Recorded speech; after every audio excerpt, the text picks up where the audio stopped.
get a demonstration of how NASG works. It's actually quite interesting. I think the history of this comes from aviation. Space travel, I think, or something. But anyway, for those who don't know about it, please go to the Homer Bay County display.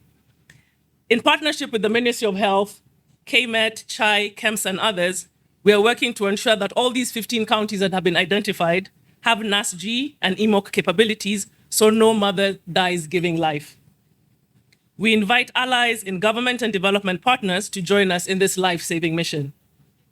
We encourage the high-burden counties to use available financing mechanisms, such as the Facility Improvement Fund, to procure essential maternal commodities such as NASGs, oxytocin, quality oxytocin. I need to actually edit that. I think one thing I've learned from here is about quality oxytocin, and cabetocin, the kausha, as I've also learned that today.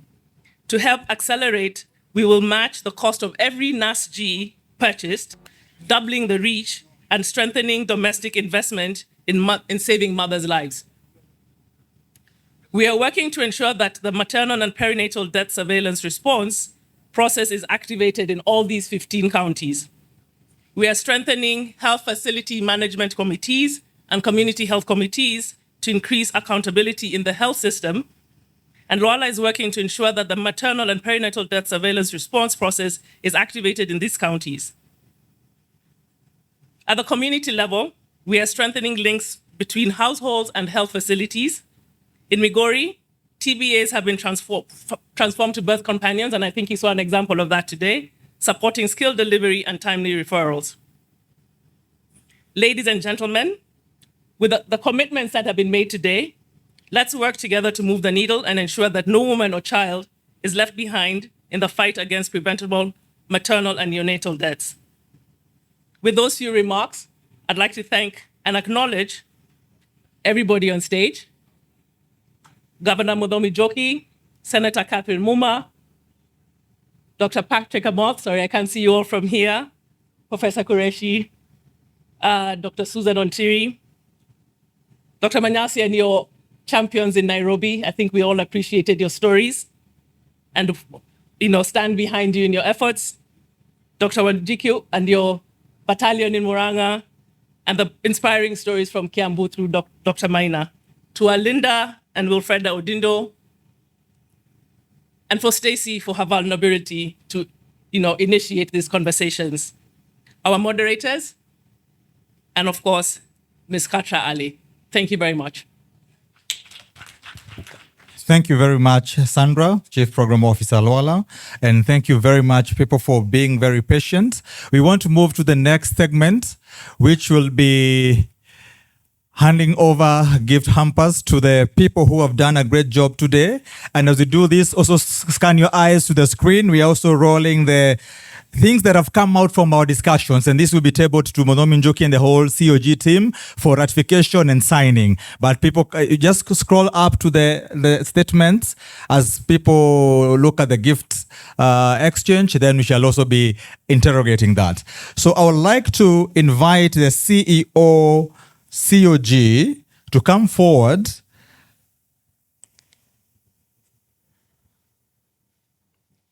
and we want to have gifts. Yes. Hi everyone. I'm Jambo.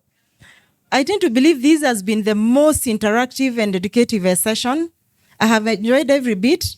I was listening to the link as was coming in, and this is one of the things that I started with a lot of passion. Seeing the steps that we've made, the progress that we've made, and the considerable milestones that we've achieved cannot be any other than to celebrate this evening, because you're going to scale up from the 16 counties to the 47 counties.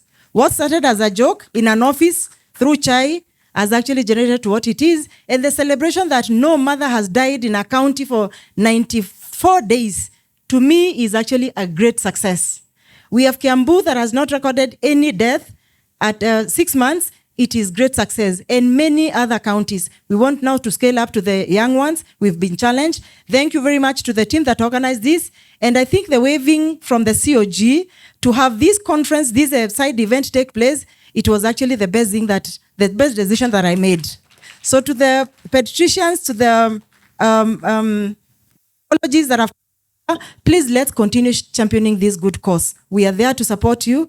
And from where I sit as the CEO of the Council of Governors, you have my unwavering support. I attend Mpdsr meetings every Tuesday because I am passionate about this. Asanteni sana, and may God bless you. Tomorrow we start our program at 8:30 with the main plenary. We are doing human rights and social justice. It's going to be a very interesting segment. Then thereafter, we'll have this side events, and we will be looking at human rights with a tweak of the health function and service delivery. Thank you very much, and please bring the gifts over. We will start with Governor Muthomi. Your Excellency, you've done very, very well, and I tend to think all of us play in different fields. The PS has his own field that he plays in, and the governor has his own space, and every person does their representation and implementation at their own level. So, Your Excellency, you cannot be somebody else. So thank you very much. And we just, yes. Please, Your Excellency. Here.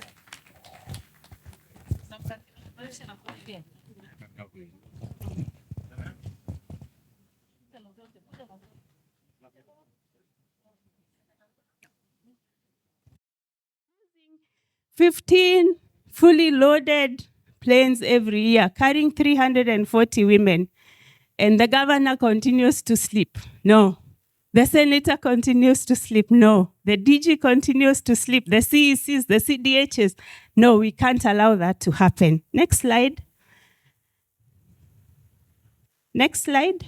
Yeah, so as Dr. Serem has said, we lose about 30,000 newborns every year. When we calculated that, divide by 365, it comes to about 80 to 90 newborns lost every day. A whole generation gone before they leave. The reason Dr. Amoth is today a DG is because he didn't die at childbirth. The reason Katra is director is because she didn't die at childbirth. But we are allowing future generations of DGs and CECs and nurses and midwives and doctors to die before their life begins. So every day, from those two slides, it's as if a whole generation, a whole future generation disappears before it even takes off. And these are not just numbers. These are people. These are mothers, these are sisters, these are children of people who have been looking for a child for 10 years. They get a baby and they lose that baby, the only baby they probably will ever have. And most of these deaths, 70% of them, we can prevent. Next slide. For sustained change. Next slide. Just briefly what we expect if all of you came together and said, we are going to support this idea, we are going to have regional teams where people can talk to each other, learn best practices. In the immediate term, reduce maternal mortality, reduce newborn mortality, then strengthen governance and accountability for every newborn and every mother, and foster cross-sectoral commitment for long-term impactful change. Very quickly to the next one. So that's how we intend to get there. Enhance Mpdsr. Let us learn from each other across counties. Let us build capacity for our health workers. And there must be political leadership. Without political leadership, we are just here making noise. Because sometimes what contributes to a maternal or a newborn death is really not about the clinical care. It's that bad road that during the rainy season is impassable, and a woman went into labor at 8 p.m., but she had to wait till morning to access the facility. But who do we blame? The health worker. No, we want to ask the Ministry of Roads questions. It is that ambulance that did not have fuel that delayed to move a mother from one facility to the other, but we blame the health worker. No, now the health worker is saying, let us ask the right people the right questions. I'm almost done, Ken. You have to allow me this one. So call to action. What are we asking you guys to do, all of us? Endorse policies that institutionalize Mpdsr, fund the development of intercounty platforms, and actually fund Mpdsr activities. I am an Mpdsr chair of a county that is very well supported. I have seen my directors are here, and I can say we even have a van So we are able to go from one facility to the next, facilitated by the county. So let us support Mpdsr activities and collaboration among counties that are in the same region. You must start speaking to each other. This is us in a nutshell. The first one is, you can see Dr. Serem there. He never misses our meetings. This is when AMREF was supporting us. The second one is when we knocked on the door of the COG. You know, when Director Katra brought Professor Mutaka Kangu, and he's a constitutional lawyer, we thought he was going to ask us, where in the Constitution did you see the word intercounty? But it turned out to be one of our best meetings and one of the best decisions we made so far as a group. This is our most recent meeting, supported by UNICEF. I think Dr. Laura is there. Next slide. So this is my parting shot. And this parting shot was given to me by our physician, who said it in an Mpdsr meeting where our governor was. That whether you're the governor, the lab technician, the director general, the doctor, nurse, or even the watchman at the gate, do not let your actions or inactions be the reason children place flowers on their mother's grave, or a mother flowers on her newborn baby's grave. So do not let your actions or inactions be that reason. As health workers, we are willing to step up, but we are asking everybody else to step up. Next slide as I finish. Appreciating the people who've been working with us, the journey, the Ministry of Health Division of Ramka, the COG chair. He actually allowed us to meet him, to tell him that we didn't have money to host this side event. We didn't have money. COG chair, CEO, and director waived for us 200,000, and Loala paid for us the 300,000 just so that we could be here this afternoon. We are so grateful. We promise you results, and we promise you that this peer-to-peer learning is going to change the statistics in this country. Loala have paid for us and all the other partners that are there. And you must allow me, the last slide, some bragging rights. I work in a very busy level 5 facility, the 5th busiest maternity unit in the country. We have not had a maternal death since the year began.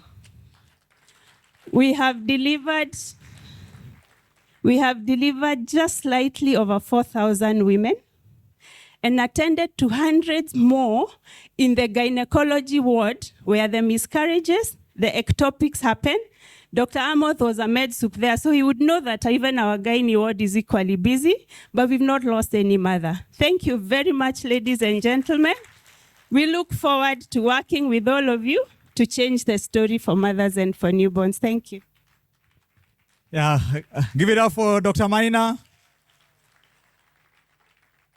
You can feel she's oozing passion, and she can even spend the whole hour telling us about it. We really celebrate you and thank you so much. And I hope you're also writing down your questions. You'll be able to ask her. A fun fact, I was talking to Dr. James, and he told me this all began when you're having a cup of coffee. So you can see, so who do you have cups of coffee with? And what does it lead to? If a cup of coffee can lead to this initiative, the world has a lot of possibilities.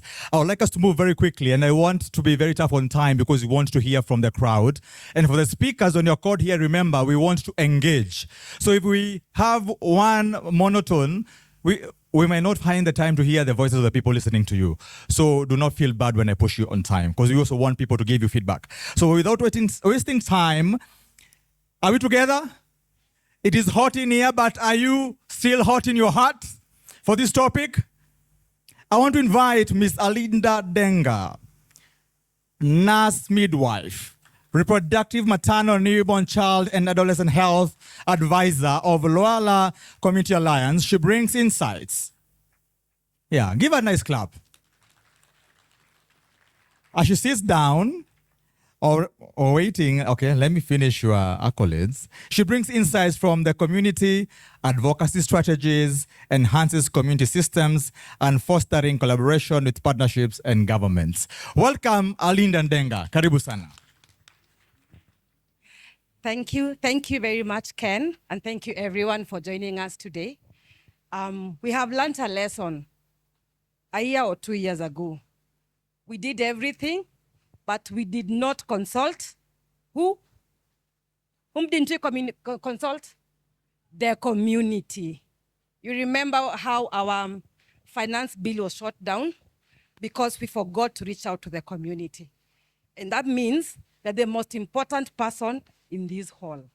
They are the people that will make us fail or thrive. So I am going to have a session so that you can listen to our voices and hear what we are saying, so that when we are making plans and interventions, we are targeting the mother and the baby. So I'll be inviting one of our advocates in the community. Her name is Wilfred Odindo. Wilfred Odindo has 27 years of experience for being a traditional birth attendant. And she has transformed into a community health promoter.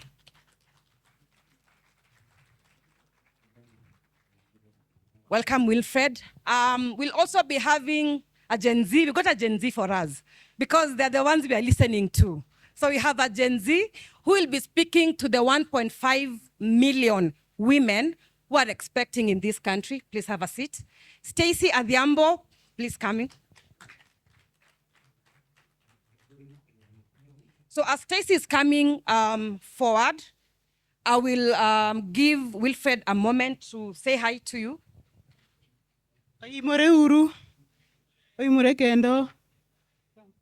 Yes, Stacy, please have a seat.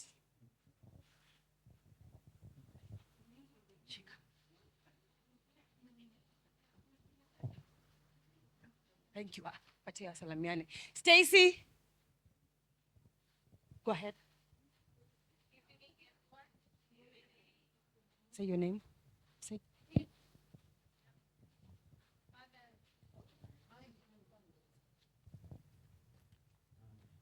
Sorry, good evening, everyone.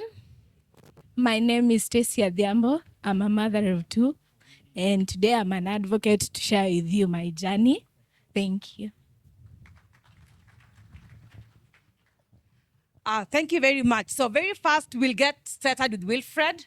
Wilfred, would like to hear your experience of transforming from a traditional birth attendant into a community health promoter.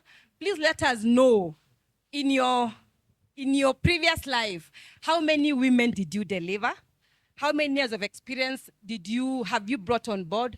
And what exactly encouraged women to come to you for delivery at home?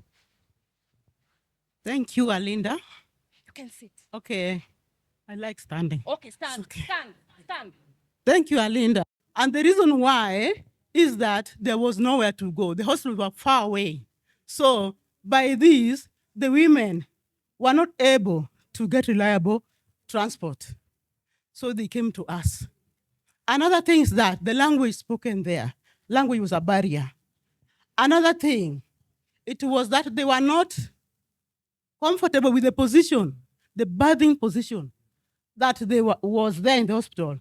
The strange doctors and even the male doctors that were there. So they made a U-corner to who? To Odindo. Yes. I'm proud because I can see their faces here. They are very good people. So, another thing is that childbirth is a family event. And by this, these women wanted their families or relatives to come with them. And when they came, whenever we had a challenge, they were there to support us because they were there since the beginning to the end. Yeah. That is. Another thing is that we were trusted by the community members. And by this, these women just came along to us because they trusted us, and we helped them with our common herbs to deliver them safely. And I think this is the reason why they preferred coming to us. Thank you, Alinda. Thank you. Thank you very much. Some of you are here, and she says she delivered you well. Yes. And I'm seeing the DG here, I'm seeing Professor. But I would like to understand what informed your transition to move from doing home deliveries and now becoming a community health promoter and linking the mothers to the facility. Would you share your experience? It is what we have been saying that Mpdsr. These cases, sometimes a woman could not make it, and we had a challenge. So when these women did not make it, even the child maybe did not make it. So I myself, I was ashamed, even when the Luala came in and started teaching us the right way to deliver women. We were not part and parcel of the delivery. So I was transformed, but I changed to be someone who can refer them because they still came in from all directions. So my work was to transform and to take these women direct to where? The facility, yes. And they went there, and those whose hands were down, now put up your hands. They are here. So this plus this makes one, Odindo's production. Yeah. Another thing is that when Luala came in, we failed as TBAs and we were being trained. After training, I became someone who can know what to do. I used to walk a journey with these pregnant mothers because I do support them in the communities. So I walk a journey with them to the facility. Just immediately they get pregnant up to when they deliver. Another thing is to tell them that to attend all NCs, at least 4 NC visits. Another thing is to sensitize them on the importance of giving birth in the hospitals. And to know that there are danger signs during pregnancy, during delivery, and even after delivery. The major one of them is the postpartum hemorrhage, which also snatched as some women and children, and even today it is still there. I've heard you talking about it here. Or have you not talked about the postpartum hemorrhage? We have. There, yeah, and it's still there. I don't know who will conquer it. Another thing is that they should know when to deliver and where not to deliver. Thank you. Thank you. Thank you, thank you. So Wilfreda, Yes. your parting shot to a traditional birth attendant in Turkana, in Garissa, in Muranga, and Kakamega. Yes. Your last word to them? To any TBA or traditional birth attendants who is here or is elsewhere, I urge you because your experience is valuable. I urge you to take a pregnant mother to the hospital or to a facility. Thank you. By doing this, be a part of the woman's journey. Take her straight away to the hospital. Let her start her ANC visits. Na waomba tafadhalini msiache mama zalie nyumbani ama msiwazalishe akina mama nyumbani. It's over and it's over. And be part of their birth companion. Another thing, and lastly, I'll say that let the skilled personnel to take over the job in our hands, and I hand it over to them right now and forever. Thank you. Thank you. Thank you. Thank you very much. Thank you very much. It's amazing what every one of us is doing, and we all must be counted. From the mother to the CHP, the healthcare. Oh, it's too much. Sorry. To the healthcare personnel. So we get to hear Stacey's experience. Stacey recently had a birth that was complicated, but it is best if she tells this story herself. She comes from Homa Bay County. I'll allow her the mic to go ahead and share her experience. My pregnancy journey was smooth. I had all the scheduled ANC visits and was scheduled for the 6th one on 3rd of this month, which did not happen because I started receiving my labor pains on 26th.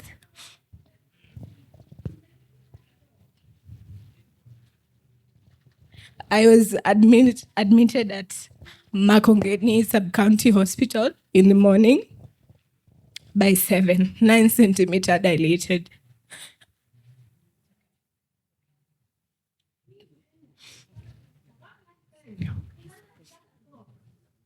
It's okay.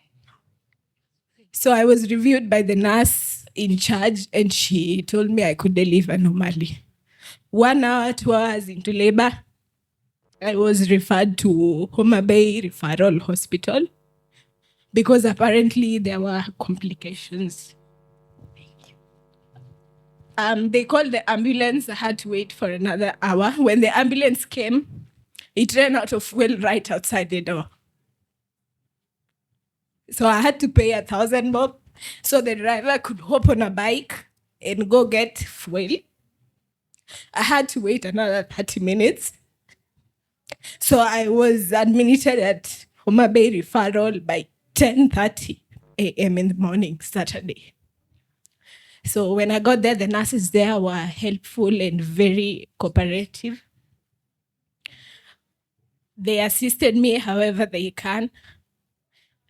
And by midday, I signed for an emergency C-section because apparently I was 10 centimeter dilated, but I couldn't give birth.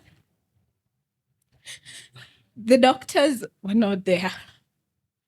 I waited 7 hours of labor and had to go into theater at 5 p.m. in the evening. So when I got to theater, the baby was safely delivered, but unfortunately, I got complications. There was a lot of blood. That's what you call an hemorrhage.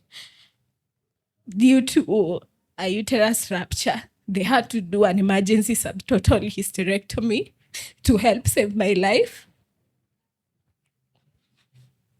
All through, I was alone because my family stayed far.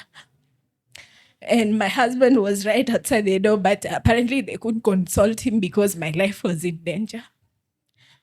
So in between the first C-section and the second operation to save my life, I was fully sedated. But I remember the doctors running around looking for blood. Apparently I'm O positive and there was no blood in hospital that day. So when I came to, it was 10 p.m. at night. I was getting a blood transfusion. No doctor could come talk to me because of anesthesia, so they spoke to my husband instead. And they tried to explain whatever happened and the process that had to take place. I took it with an open mind because I had a wound to nurse, a baby to nurse, and I preferred my recovery process if it came fast. So in between the time I was moved from the theater's recovery room to the first ward, I had trouble getting blood. So I had to mobilize my friends and family members to help me get transfusions, as the hospital also helped. So I just want to urge every mother out there, or any mother who is listening, that most importantly, you should do all your ANC visits.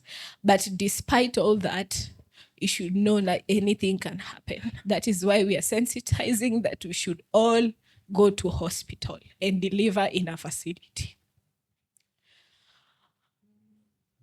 And from my experience, I learned a few things, or rather I'd like to advocate for a few things.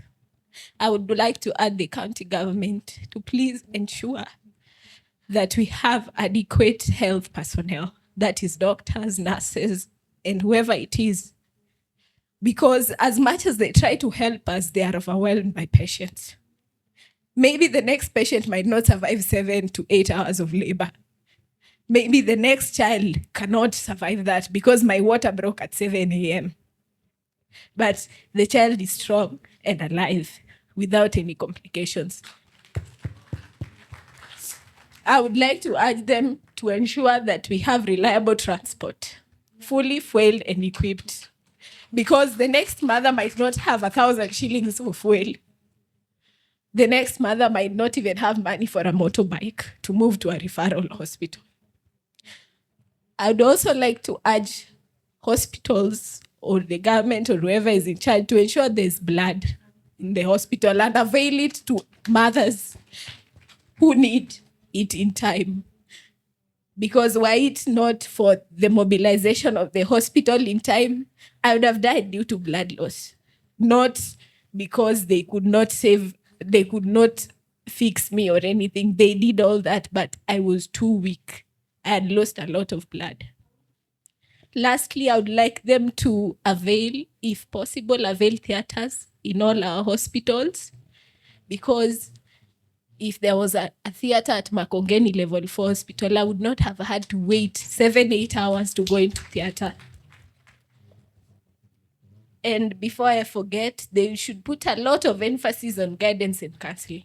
Right now, I'm on my own.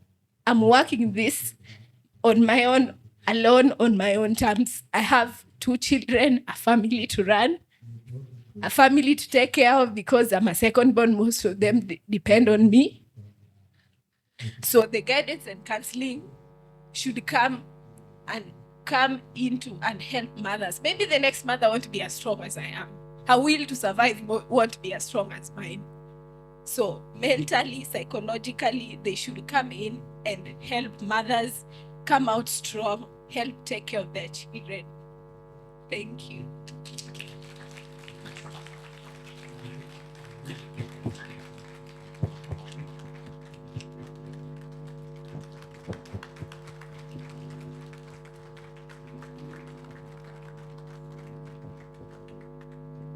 So there's a reason as to why this session is called Lessons from the Grave.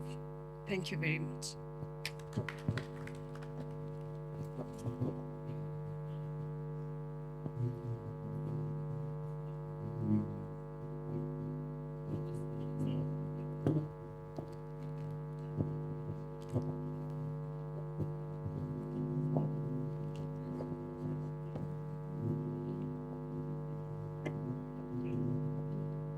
Thank you very much,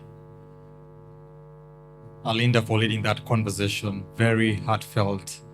And indeed, we have given you a standing ovation for the great story you have told. And our excellencies, we have told the story that way because we want to center the conversation to where it really matters. Because in many global health conversations, you always talk to professionals and we forget the people at the last mile. And those are the traditional mother tenants, the mothers, and the midwives. This conversation is not just about gynecology. It goes all the way to the last mile at the household. And we want all these people to work together. I would like to recognize the entrance of PS Fred Oluga. Karibu sana. Glad to see you. I know tulikula chapati manoro kitambo, but now that you're here, good to recognize you here.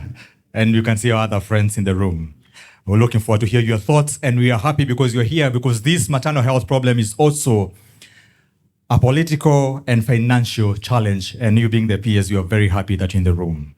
I would like to move us to the next conversation, and to cue us to action, I would want us to make sure that the whole world knows that this conversation is going. And we want to begin this in style. I have Dr. Janet Githinji, who is going to lead us to take selfies and post and say that we are going to have this conversation. And the hashtags is Ewene, Tunajua, Tunaweza, Tunarekebisha. Are you here? We quickly do this 1 minute and then invite the people. Yeah, she's a fantastic advocate. And we want people to get your phones. Do you have an iPhone? Who has an iPhone? Who has a Samsung? Get your phone out. Oh, I am corrected. Who doesn't have an iPhone? Because we're in Homa Bay County.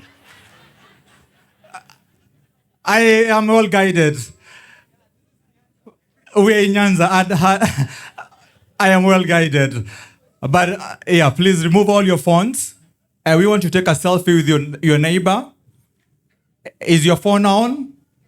Samsung, even Techno, we accept it. Even Nokia, tunakubali.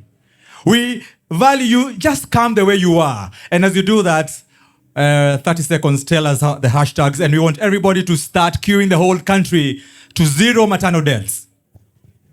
Wasiwase, wasiwasea. Hata watu wakatululu, jipe morali, inua simu yako. Inua simu, wacha uoga. Inua simu yako. That story, I have had to first of all put it in a compartment. I have cried there. I have had to come. I can't even top this. I'll go back and continue crying there. However, mbia rafiki yako, however, I need us to say something now, and I'll need us to say something after. Simona vile syllabus inaenda. Tunataka kusema this. Every woman, repeat after me. Every woman, every newborn, everywhere. Sisi kama devolution, sisi kama Wakenya, tunajua,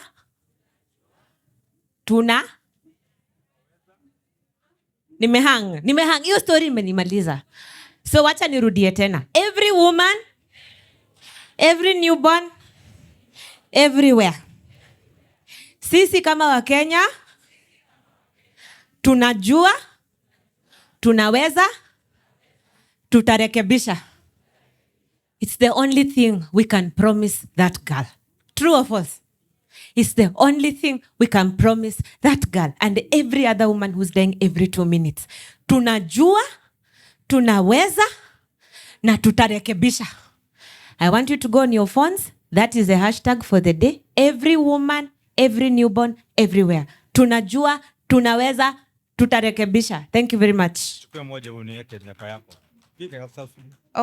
Selfie yangu ngojeni. Lazima. Anza kidogo. Have you done it? Are you sure? On Twitter, Instagram, Facebook, all your social media handles. Video. Every woman, everywhere. Every woman. Unachoma hii. Okay, tuanze tena. Every woman, every newborn, everywhere. Tunajua, tunaweza, tunarekebisha. Thank you very much. Good job. Mpigie makofi. In this world, if you don't tell the story, nobody will. And we won't tell this story. So without further ado, I want to read the biographies of the people who are coming next and make sure you post that and have this conversation going the whole world. You want people to know we have this convoy in Kenya. I would like to welcome and help me control some sound, please. Sound, please. Thank you. So, ladies and gentlemen, I would like to welcome Governor Muthomi Njuki. Before he comes to the stage, I want to read something small about him. He's the governor of the Rakanidi County since 2017 and the chair of the Council of Governors Health Committee. With a background in education, entrepreneurship, he has championed county health infrastructure, performance contracting, cancer awareness campaigns. He has been from here to Geneva. In fact, remember last time we met in Geneva and you graced our event under Community Health Impact Coalition. He is a man of action and he came to our event and spoke very well. I'd like to welcome you to stage. Please clap for him as he comes on. And I'd like you to sit at the middle because he's the center of power. Moves from here, radiating all the way. Sits either here or there. And next in line, I would like to welcome a person who really matters. And since our reforms 2023, we know that we need legislation and power in that arena. And to power this conversation from that standpoint, we have Senator Catherine Muma, nominated senator representing ODM with a legal career spanning human rights, constitutional implementation, and electoral reform. She actively advances gender equity and legislative oversight within the Senate. Karibu sana, Senate Ma'am, karibu, makofi kwake. We are deeply honored to have you on this panel. I would like to move on very quickly to one other person that we value very much, and this is Dr. Patrick Amoth, Director General for Health, MOH, Last time I checked, you're the vice president of the WHO Executive Board in Africa. I believe you're still there. You are the chair, not even the vice president. And again, I want to tell you, he's a trained Obscaling, including championing major reforms in this country. UHC is one of them. You know, we are now doing 47 counties, but we began with 4 counties. If you remember, Kisumu, Nyeri, Machakos, and each other. And Nyeri County, in Isiolo County. And I want to tell you that we are very much honored to have you in this house. I will want to move forward to the next person of interest in this conversation. We have Nurse Lillian Okoth. She's a seasoned midwife from Homa Bay County and a strong advocate of safe motherhood, quality newborn care, and she brings local insights and solutions for Homa Bay County. Give a round of applause to Lillian Okoth. Without you in the delivery room, a doctor cannot deliver, isn't it? We value you and welcome to this conversation. Again, I want to move this forward to welcome Dr. Grace Wanjiku. She's a consultant Obscaling, head of department at Moranga County Referral Hospital. She's also the convener of Moranga County Mpdsr Committee and a member of the Inter-County Mpdsr Initiative. Karibu sana daktari, and I remember we were together in campus. You've now become very sophisticated, but tulikula madondo pamoja. Karibu sana. Even Oluga remembers you very well. We are happy to have you here. Again, I would like to invite Dr. Christine Manyasi, a consultant neonatologist. Kama hujasoma unasikia hiyo, Consultant neonatologist, head of the newborn unit, based at Magadi County Referral Hospital. She's also the Nairobi County pediatrician and a member of the core Nairobi County Mpdsr committee, which is the mother of all Mpdsr committees, does she say? And also appreciating their rapid responses. Of note, she's spearheading the operationalization of the very first neonatal ICU at a public level 5 facility in Kenya. Give it up to her. Karibu sana. We value you in this panel. The panel is getting hotter. We are not yet done, my friends. Tell your neighbor it's not yet done. We want to invite Dr. Susan Ontiri. She's a public health specialist with 15 years of experience in reproductive, maternal, and child health across sub-Saharan Africa as the country director of the International Center for Reproductive Health, Kenya. She leads the Okoa Mama na Mtoto initiative, which Luala is also a part of in many other organizations. And this is a collaborative project funded by the Gates Foundation. This initiative unites 13 organizations to implement high-impact interventions aimed at reducing maternal and newborn mortality, morbidity, and supporting awareness goals. Karibu sana, Dr. Susan, also emanating from the same place where Dr. Oluga came from. I think we need to interrogate where this production is coming from. We were all there, as a matter of fact. Dr. Amoth, which school did you go to? We were in Moi University. The University of Nairobi. Very well. We are equals, yeah? First among equals, very well said. And last but not least, we want to welcome to you a researcher of high standing, Professor Zahida Qureshi. She is Associate Professor at the Department of Obstetrics and Gynecology, University of Nairobi, over 2 decades as a clinical trialist. Umesikia hiyo, clinical trialist. There is no guesswork here. Primary with randomized control trials, RCTs, the highest form of research dealing with maternal and newborn policy and high impact interventions at national, regional, and international levels in the area of emergency, obstetric, and newborn care. Clinical education, quality, and Mpdsr. Ladies and gentlemen, I want to tell you that Professor Qureshi has been the country principal investigator for the International Postpartum Hemorrhage Prevention and Treatment Trial. And notably, listen carefully, notably, active management of that stage labor, women trial, champion trial, and emotive trial. The REACH trial testing the carbetocin for treatment of postpartum hemorrhage. She's also a member of the World Health Organization Guideline Development Group and the Postpartum Hemorrhage Community of Practice participating and sharing several guideline updates in maternal health. Next time when you come here, you shall read your full bio and people have to be patient to understand who you are. Welcome, Professor. I will ask someone to help me remove this so that you can have full view of the panelists. And before we go there, as someone helps me to do that, I want to invite two moderators who are equal to the task.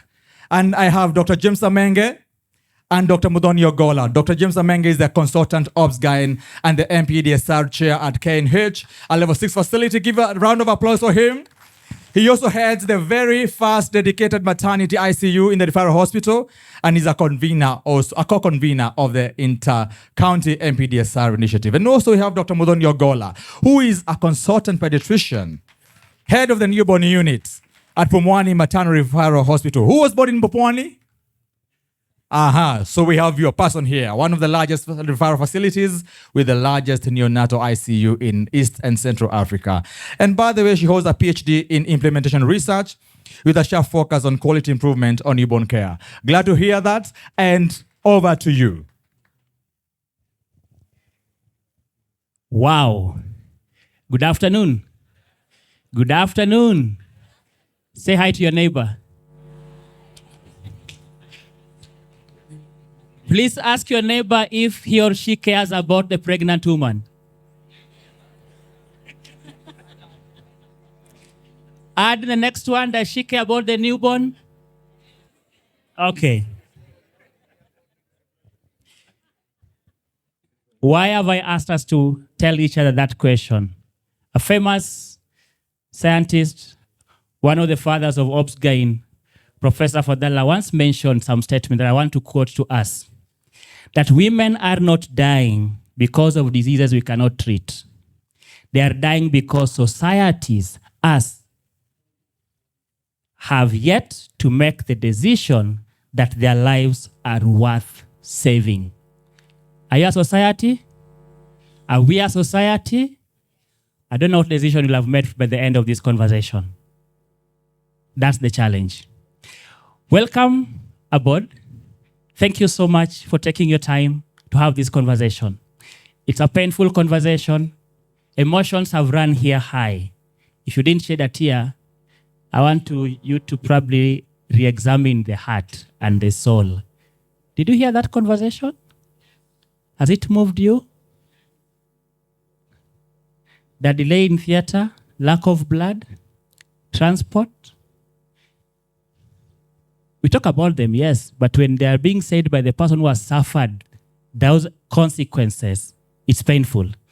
I will not go beyond that. Ladies and gentlemen, we are going to have a conversation. Myself, Dr. Mudhoni Ogola and myself will help us go through some questions. Please, it's a very open conversation. Engage your people. These are your people. Dr. Ogola, want to make a statement before we go to the question next? Thank you, panelists, for creating time to have.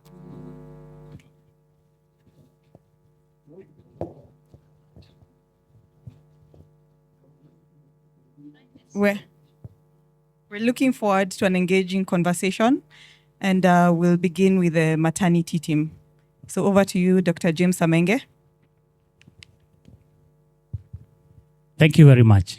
And we will begin from the ground. Kwa ground mambo ni tofauti. Ladies and gentlemen, kwa ground. There are things we say high up, but then there are things that happen on the ground. And there's a healthcare worker who is on the ground amongst us, the midwife. Probably takes care of a good portion of pregnant women and newborns. Would want to hear what is her experience. Lillian, welcome home. These are your people. You are on the ground. You experience the rawness of success or failure, either from own limitations or from system challenges, while handling pregnant women during delivery and even the newborn. Could you kindly paint us the picture of being in that place? And while at it, share with this audience, what are some of these critical areas that if support, that are challenging, making, impacting the women's life and the newborns difficult? Over to you. Hello, everyone. I'm a nurse midwife, and allow me share with you my plight as a midwife. And even as I do that, allow me say that, yes, there are many partners and stakeholders on board, but life begins and ends with the midwife. And I'm here to represent the plight of the midwife all over the country and in Homa Bay as a county. So I'm privileged to be here this evening and feel most welcome. Allow me speak to a short story in the last maternal death that I was able to experience when I visited one of our facilities. And there was a mother who had waited to have a child for 8 years. So the partner was there, the mother was there, all hoped to have a positive outcome. But unfortunately, what we had was the loss of the mother and the loss of the baby. So I'm seated here to share with you my 21 years of experience as a midwife, to take you through the journey of a midwife that is only celebrated when we have a positive outcome for both the mother and the baby.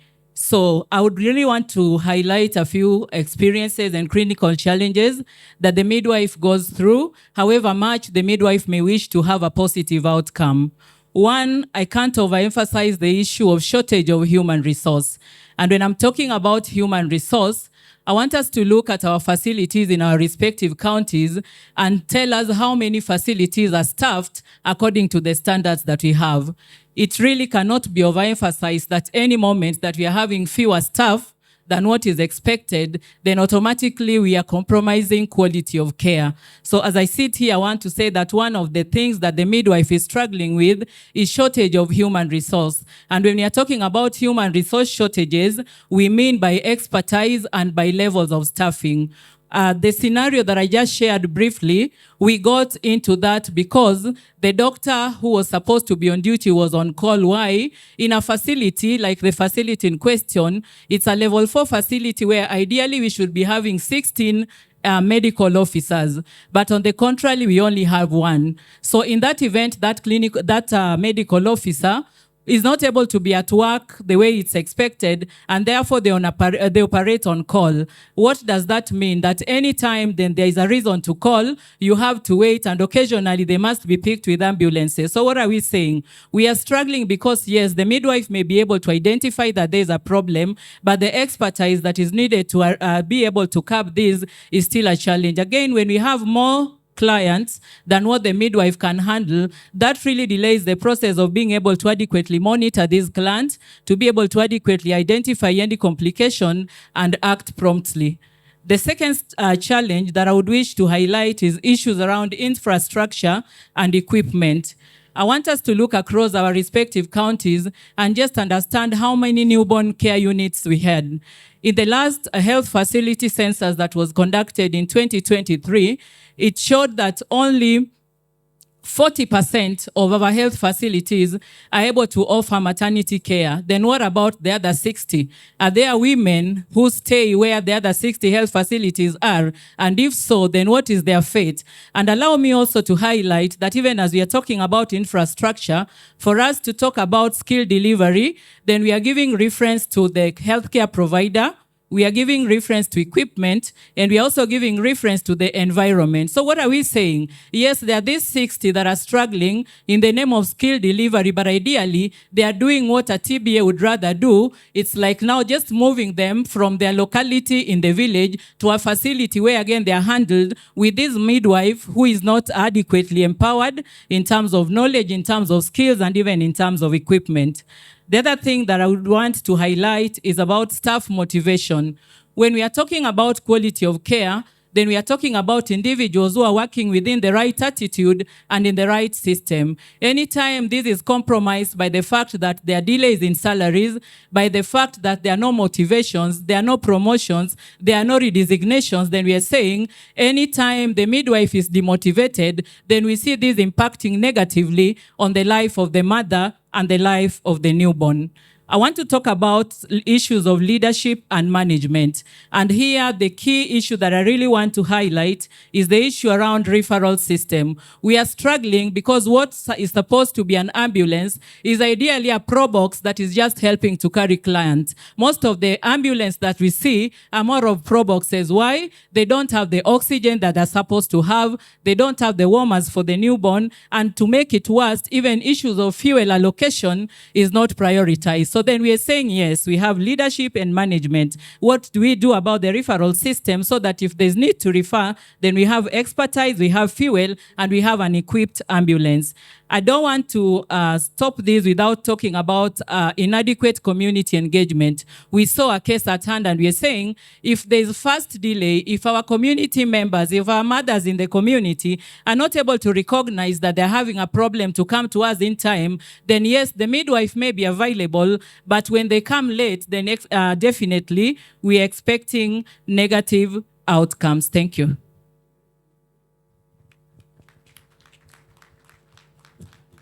Those claps sounds to be very few. Ama amtaki kusikia vitu kwa ground? Mnataka kusikia vitu kwa ground? Tunapashwa, poleni. Lakini ni mpasho ya upendo. We love you so much and that's why tunapashana. So let's say tunapashana. Thank you very much. Very interesting insight. Of course, every person has a role to play. Every person. And I'm going to go to the next level. And at the hierarchy of the clinical practice, there's a consultant, for those who may be lucky to that level. And all of us have to be held accountable. Not just the political leadership, not just the ambulance driver, but even the consultant has to be present. One of our own, Dr. Grace Wanjiko, has proven to be a present consultant, very dedicated.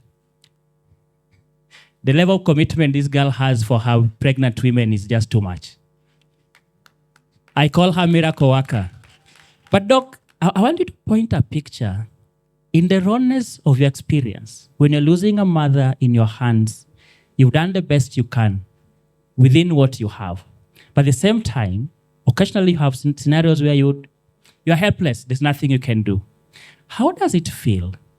And for you, what would you want this team to really assist you to raise the bar in order to prevent these preventable maternal deaths? Over to you.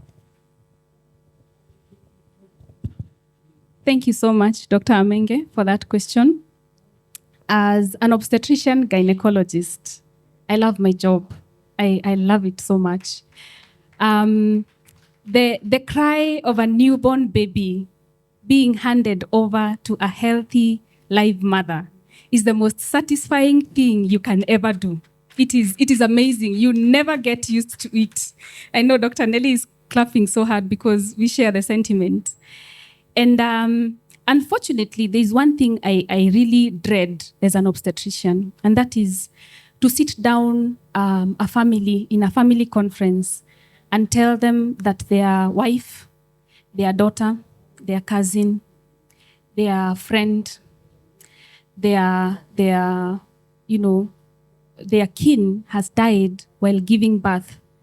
It is one of those things you do not want to do. Actually, most obstetricians avoid them because it is painful and it is hard. I have had to do that in my county, in Murang'a County, several times this year, unfortunately. And one of those scenarios that I have had to sit down families when they have lost mothers is one night when we lost not one, but two mothers in the same night due to bleeding, excessive bleeding. One mother was being moved from a level 2 facility to a level 4 facility. She had delivered and developed excessive bleeding. There was a problem with the ambulance. There was miscommunication with the ambulance issue. One was not working, so one ambulance had to be moved it had gone to Kenyatta, so it had to come back and pick the mother and take her to, and by the time all this was happening, it was too late. By the time she was getting to the level 4 facility, she actually died. At the same time, I was in theater with another mother who had been referred in because she had delivered in another facility and had bled too much also. And I was trying to save her life, remove the uterus, and try and see how we can control this bleeding. And unfortunately, we lost both mothers at the same time, on the same night. And it was one of the most brutal nights I have ever had as an obstetrician. And what can we do as a government, as county governments, as hospitals, as healthcare practitioners on the ground to make sure that we reduce the number of times that we have to sit families down and tell them that their kin has died while giving birth? One of the things we can do is to make sure that we have drugs that prevent these mothers from dying available in our facilities. What are these drugs? These are the drugs that prevent mothers from bleeding excessively. Simple drugs like misoprostol, tranexamic acid, carbetocin, which is now readily available, quality oxytocin, which when it is given at the right time to a mother, it reduces the amount of bleeding that the mother experiences. The other one that we can make sure is available in our facilities, because one of the other causes, the leading causes of maternal mortalities, is when mothers have high blood pressure and they convulse and they develop complications from the hypertension and they die from it. We can have drugs like magnesium sulfate, antihypertensives, readily available in our facilities so that our mothers do not die out of these conditions that we can actually prevent. The other one is just adoption of simple technologies in our facilities, in our counties as a government. And what are these technologies? And I know Professor Qureshi is going to speak about this, but allow me to mention it. Simple calibrated drips, we call them V-drips, that allow us to measure the amount of blood that a mother is losing so that we can intervene on time. And like that story we have heard from the young mother who lost her uterus, there is a simple garment that can be wrapped around a mother. It's called an ASG garment, a non-pneumatic anti-shock garment. And it should be law for every maternity unit in this country to have that garment, especially low-level facilities where mothers need to be moved from one facility to another facility. And what that garment does, it just shunts blood to the critical organs in the mother's body, and it prevents her from dying. And they have been shown to actually be very effective. There are studies that have shown that they have reduced mortalities from 9 to 3.1%, which is a significant margin. These are some of the things that we can do. We are a country of innovation. We are a country of Mpdsr. We are a digitalized society. So these are not things that are out of our reach. These are things that we can do. As obstetricians, now that Dr. Hamenge mentioned obstetricians, and I know we have many obstetricians in this room, we can do one simple thing. Just be available in our workplaces. Just be there when you're needed. If you're not there, please offer leadership. Teach your colleagues, teach your younger colleagues on how to handle emergencies, but most importantly, be there, be available in your workplaces so that we can save mothers. And this can go a long way in reducing the number of times that we have to sit families down and tell them that their kin have died. What can county governments do and their leadership? I know we have His Excellency Governor Muthomi here and your team. I know you're here. The team from Murang'a County is here. Hello, the team from Murang'a County. I know you're here. But what they can do is what they have actually been doing in Murang'a is supporting us in our Mpdsr, in anything to do with maternal and newborn care. Go for those meetings for Mpdsr. Hear what the challenges are, like what Lillian has elucidated in her speech. Hear what the challenges are on the ground. And so that you can be able to act from a point of knowledge, so that we don't just sit in high offices and we don't know what is happening on the ground, okay? So our CECs, our county directors of health, our governors, please join our meetings. It is happening in Homa Bay County. We know that the governor in Homa Bay County joins the Mpdsr meetings, and it is just 1 hour per week. You just commit 1 hour per week and listen to what is happening to our mothers and our babies in our counties. The other thing that can be done, and I know this is a bit controversial, and Dr. Oluga will agree with me here, is that we need to take care of the issue of human resource, the challenges with human resource.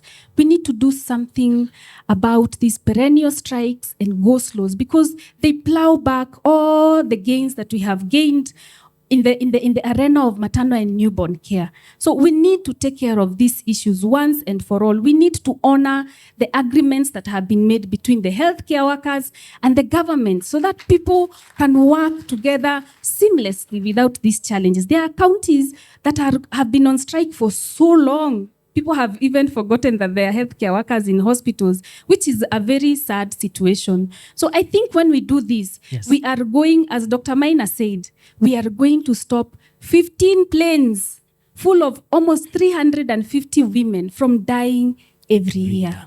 Thank you very much. I'm looking for that hand that is not clapping. That's the hand I'm looking for. Please, could I have your hands up, please? Very good. Very good. Did you hear what he said? Alichocha huku, akachocha huku, lakini pia gynecology akamwambia nini? Be present. Sasa utasema, how will you be able to manage a patient who is bleeding from 20 kilometers away?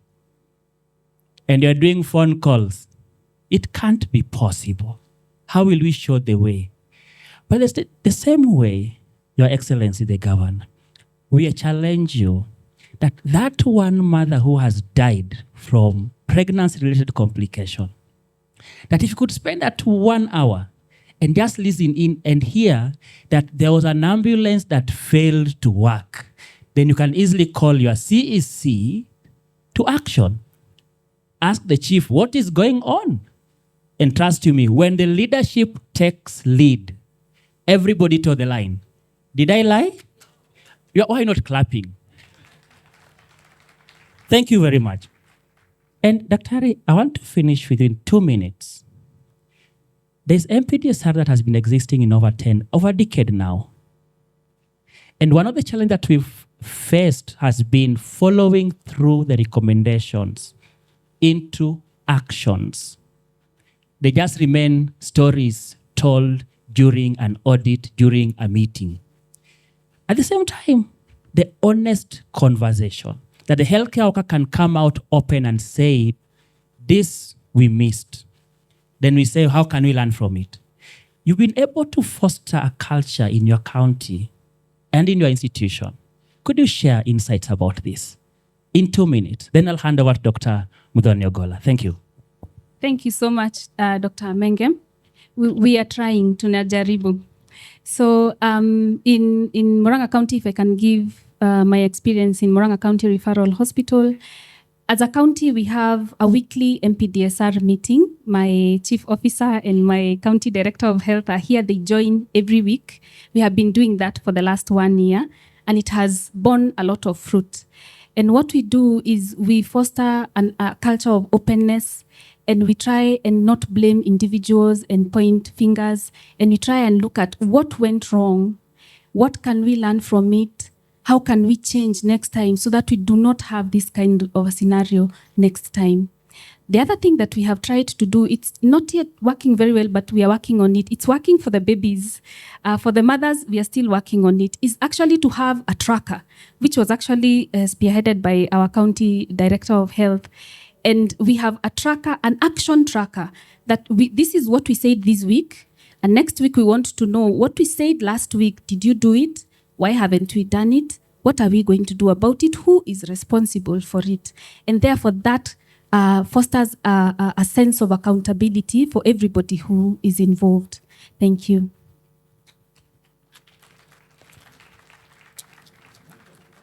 Please, if you're a partner in this room and there's something that you can run away with, I hope you are writing notes. Bwana PS, iko kazi. Not now. We will give you. I just want to add that maternal and perinatal death surveillance and response doesn't just have to happen when a mother has died or when a newborn has died. We encourage these meetings to happen even when there is a life saved, we can celebrate together and learn from those success stories. Over to you, Dr. Muthoni. Thank you very much. Thank you so much, Dr. Menge, Lillian, and Dr. Grace Wanjiko. So we all know that the outcome of a pregnancy is a newborn, yet it always seems like a surprise when the newborn comes with complications because most hospitals are not prepared to deal with this newborn. We've seen the statistics. As we're sitting here today, 90 newborns in this country are going to die, if not more.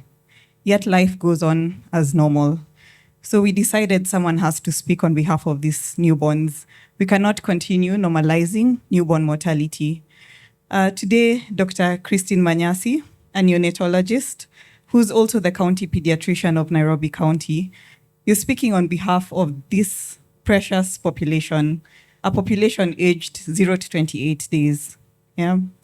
They're so precious because they're the future of this country, the future DGs, the future governors, the future doctors, midwives, and all of us are here today because we were given a chance to live during this newborn population, and we need to do the same for the future generations, and not just live, but also thrive.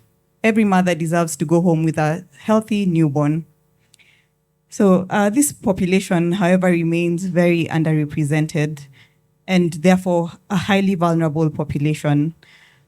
It's so vulnerable that we see this small population contributing to a significant proportion of the country's mortality burden. 90, I'll repeat it again so that people can understand how severe that is. 90 newborns are dying every day in Kenya alone. Our neighbors, Tanzania and Uganda, are doing so much better than us.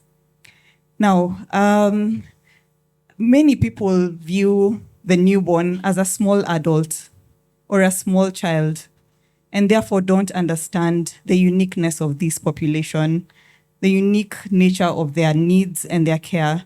So in 5 minutes, can you please paint a picture of what it entails to take care of a newborn, especially in a low resource setting like the county settings, and what challenges do you face? Thank you, Dr. Muthoni.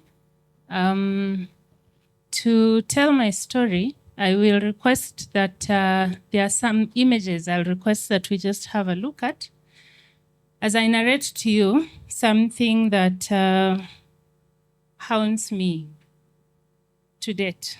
Sorry, today we have a lot of sob stories, bear with us. So I'll call her Achieng.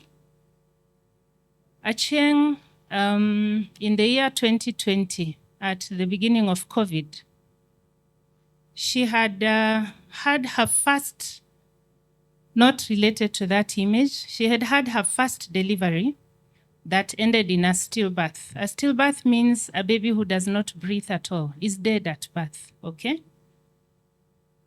And so in the year 2020, she conceived again. And she decided to go to the biggest hospital she knows because she wanted to optimize, make sure this baby survives. Remember that that was the COVID period when all priorities had shifted. Wards were shut down, hospitals were inaccessible, theaters were difficult to get into. The short of it is that at the age of 20, she ended up with prolonged labor because there was no theater available. And she delivered a baby who, again, did not breathe at birth. But because she was in a facility that could do something, they helped. And the result of that is after a month-long stay in hospital, she was handed a baby who could not breastfeed, could only feed through a tube, who could not hold up their head by 6 months, and who, by the time I got to know her, had still not sat without support.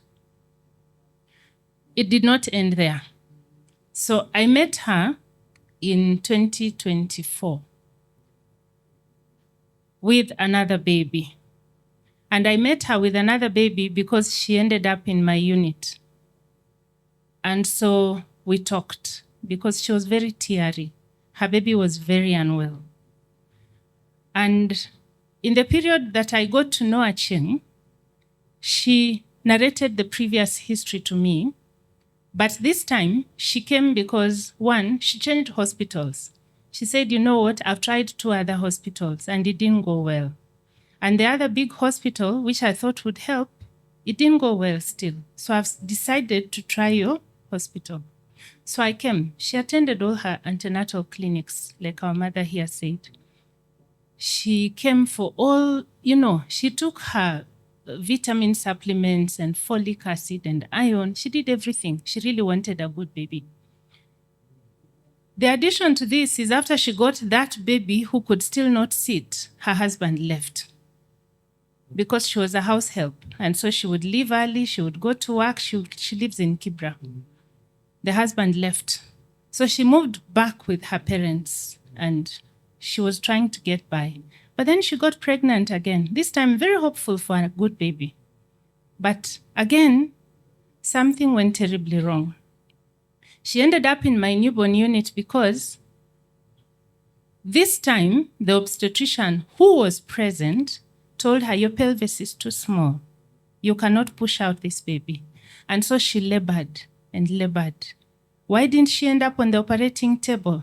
Because the mother who had gone in before her failed to reverse. For the doctors in here, you know what that means.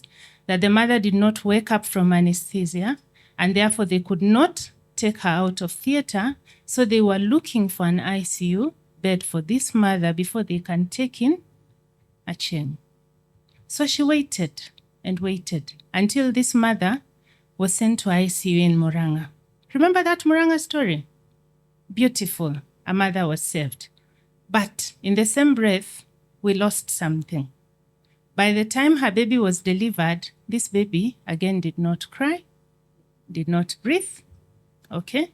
And after a painful 5 weeks, I was having this conversation with her because she was asking me, Daktari, what next?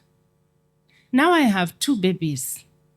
And she could see every day she would ask me, is there any improvement?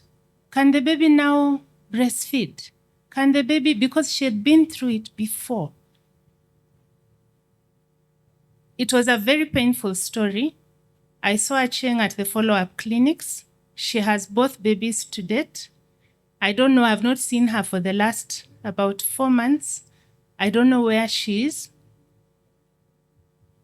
But that is the story of when a system fails. So back to my challenges, I think that sort of summarizes some of the things I'd like to highlight. But I'd like to point out that, one, the purpose any woman gets pregnant is to give birth to a baby who should not just survive but thrive. Nobody would bother getting pregnant if they did not want a baby, and a baby who is a good baby. So everybody wants a baby who will not just survive, but thrive. And every baby is precious. So there's nothing like utapata mwingine, no. In fact, the world of newborn medicine is such that it's one of the places where thunder strikes you twice and thrice. That a mother who's lost a baby is likely to lose another. A mother who's had a preterm baby is likely to have another preterm. But what scenario do we deal with?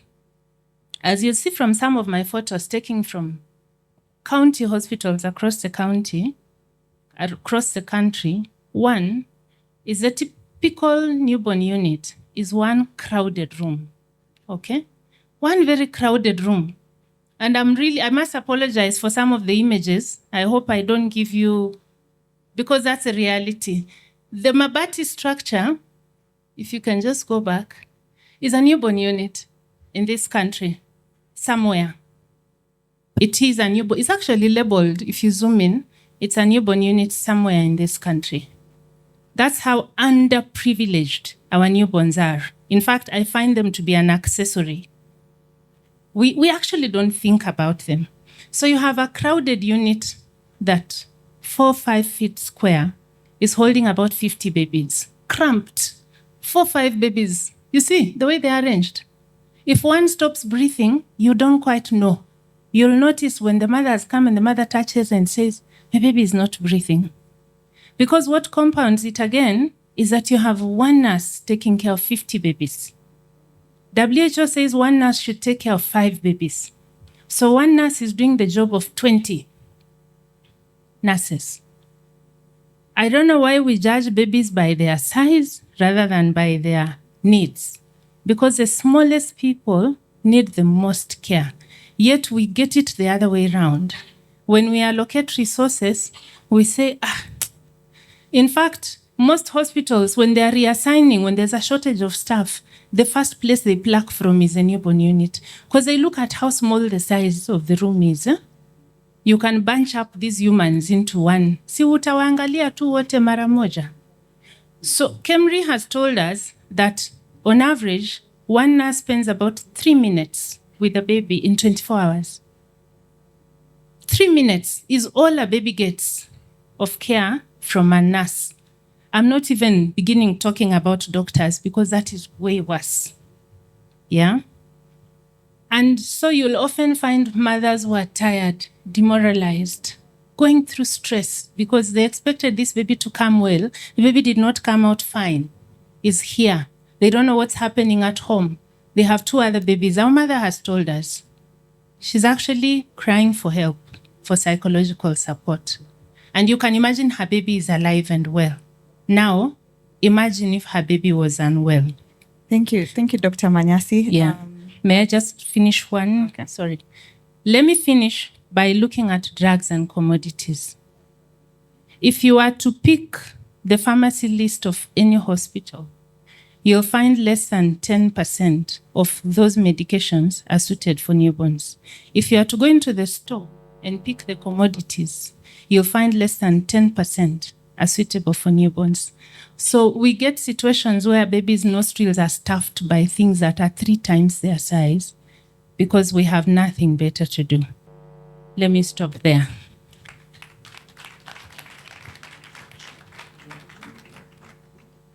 Thank you so much, Dr. Manyasi, for painting that very, very painful picture. However, that is the reality in our county hospitals. Before I go to the next question, I would like us to recognize the CEO of the Council of Governors, Mary Mwiti. Karibu sana. So I'm happy we're having this discussion with obstetricians and pediatricians in the room. The two cannot be separated. Almost 90% of the challenges a newborn faces starts from the antenatal period. Actually starts before the mother gets pregnant. So if we don't deal with quality antenatal care, we'll get preterm babies. If we don't take care of labor and delivery, we'll get babies with complications that Dr. Manyasi has talked about. So we keep seeing almost a normalization of newborn mortality and a deprioritization towards improving the quality of their care. We've seen from those disturbing images, labor rooms that don't even have a place to receive the baby once the baby comes. Yet we know that the mother is going to have a baby as the outcome. We see improvisation of adult equipment on the newborn, a newborn who's less than 1 kilo, not because newborn equipment are more expensive than adults. It's just that because nobody thinks about the newborn. We see a room that is a mabati structure, and we are comfortable keeping our newborns in such a space. And unfortunately, this is replicated in the Mpdsr, where the focus is mostly on the mother, the maternal aspect. We've had governors and counties celebrating 96 days, 3 months, 4 months, 1 year of no maternal mortality, but we can't even go 1 day without a newborn mortality. However, the Mpdsr does not focus on the newborn. So as the county pediatrician, how do you propose strengthening the P aspect, the perinatal aspect of the Mpdsr? Thank you. You're right that we have deprioritized the newborn. And I hope, as Dr. Githinji said, tunajua tunaweza tutarekebisha. I hope that by the end of this session, we will try to do better. So Mpdsr, the P represents the newborn, 0 to 28 days.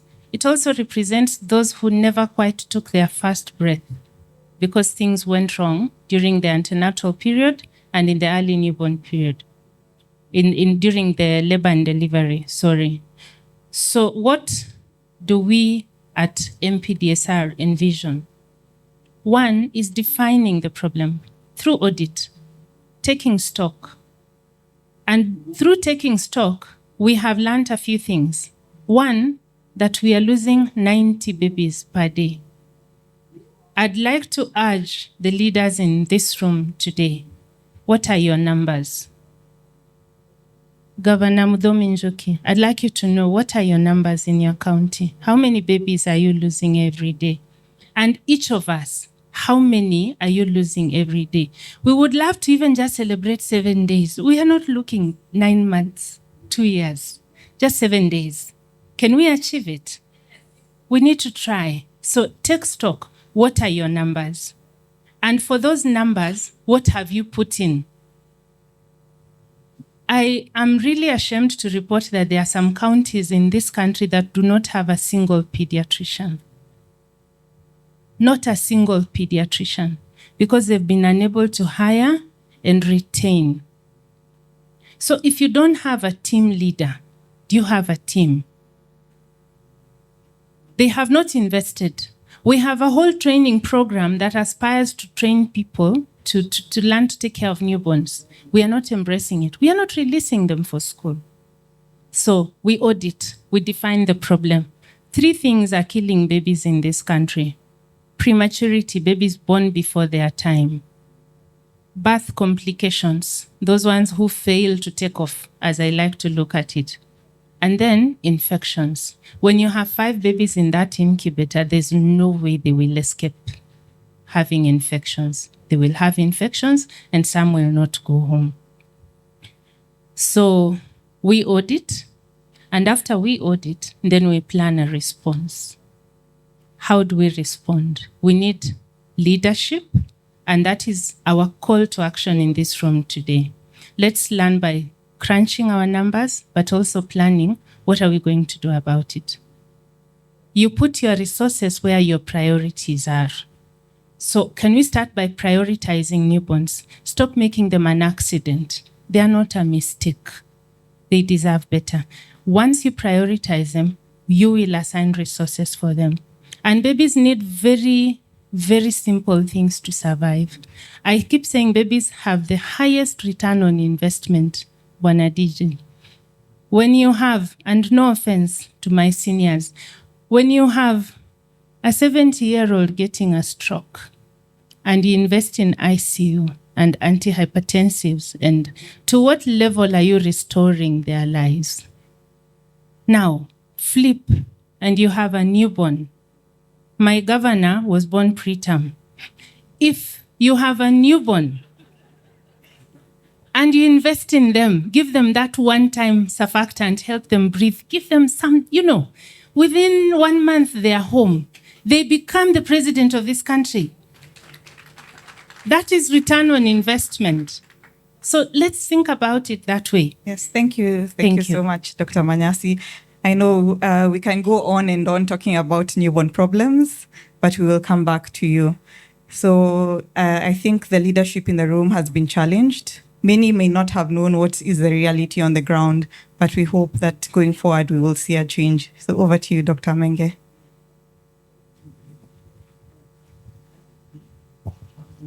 Thank you. And I hope we are all learning and picking lessons as we move on. Of course, I must admit, there are places we are doing well. And we must celebrate those progresses that we are making.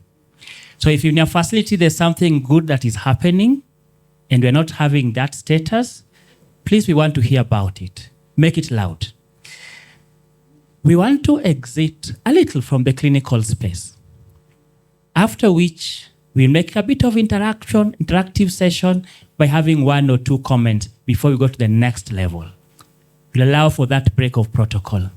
Now, all the things that have been quoted, carbetocin, the drip, the Kagament, the caffeine citrate, but caffeine is sio kahawa, tafadhali. Caffeine citrate ni dawa. Hello? Someone might say, but tuko na kahawa mingi kwa inchi. Caffeine citrate ni dawa. All these things can only go to the ground when they are translated from research to the clinical. And we have the guru in this room. Prof. Qureshi, thank you so much for honoring our invitation and agreeing to speak to this, your people. You are a guru in research. There are no words to describe her work in the research world. But however, let me share with us, how is the research world translating what is from the research to the clinical areas? How long does it take? Are there challenges?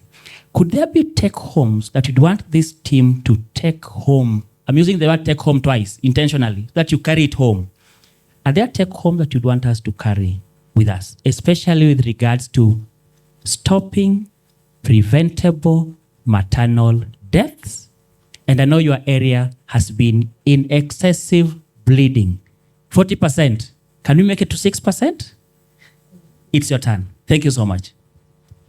Thank you very much for allowing me to come and talk to all of you. I think what was not said in my introduction is that I'm a senior citizen. With all of you OBGYNs who I have taught, had the privilege and the honor given to me by the Almighty that I taught all of you. And I'm so proud that all of you sit in those very high positions. It makes me extremely happy. Dr. Dede, I'm seeing you after a long time. So I want to also come back to Mpdsr.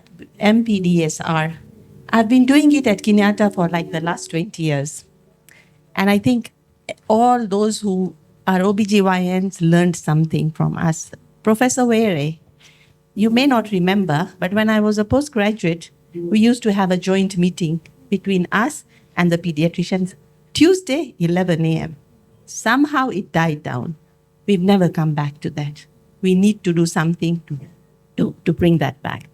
But yes, maternal mortality at Kenyatta, we do it monthly. Recently, Dr. Amenge and Dr. Ikol have joined me. And what I tell my postgraduates, and you, all of you who are my postgraduates, will remember, you need to remember one maternal death. Very painful. Stick it into your mind and don't ever forget.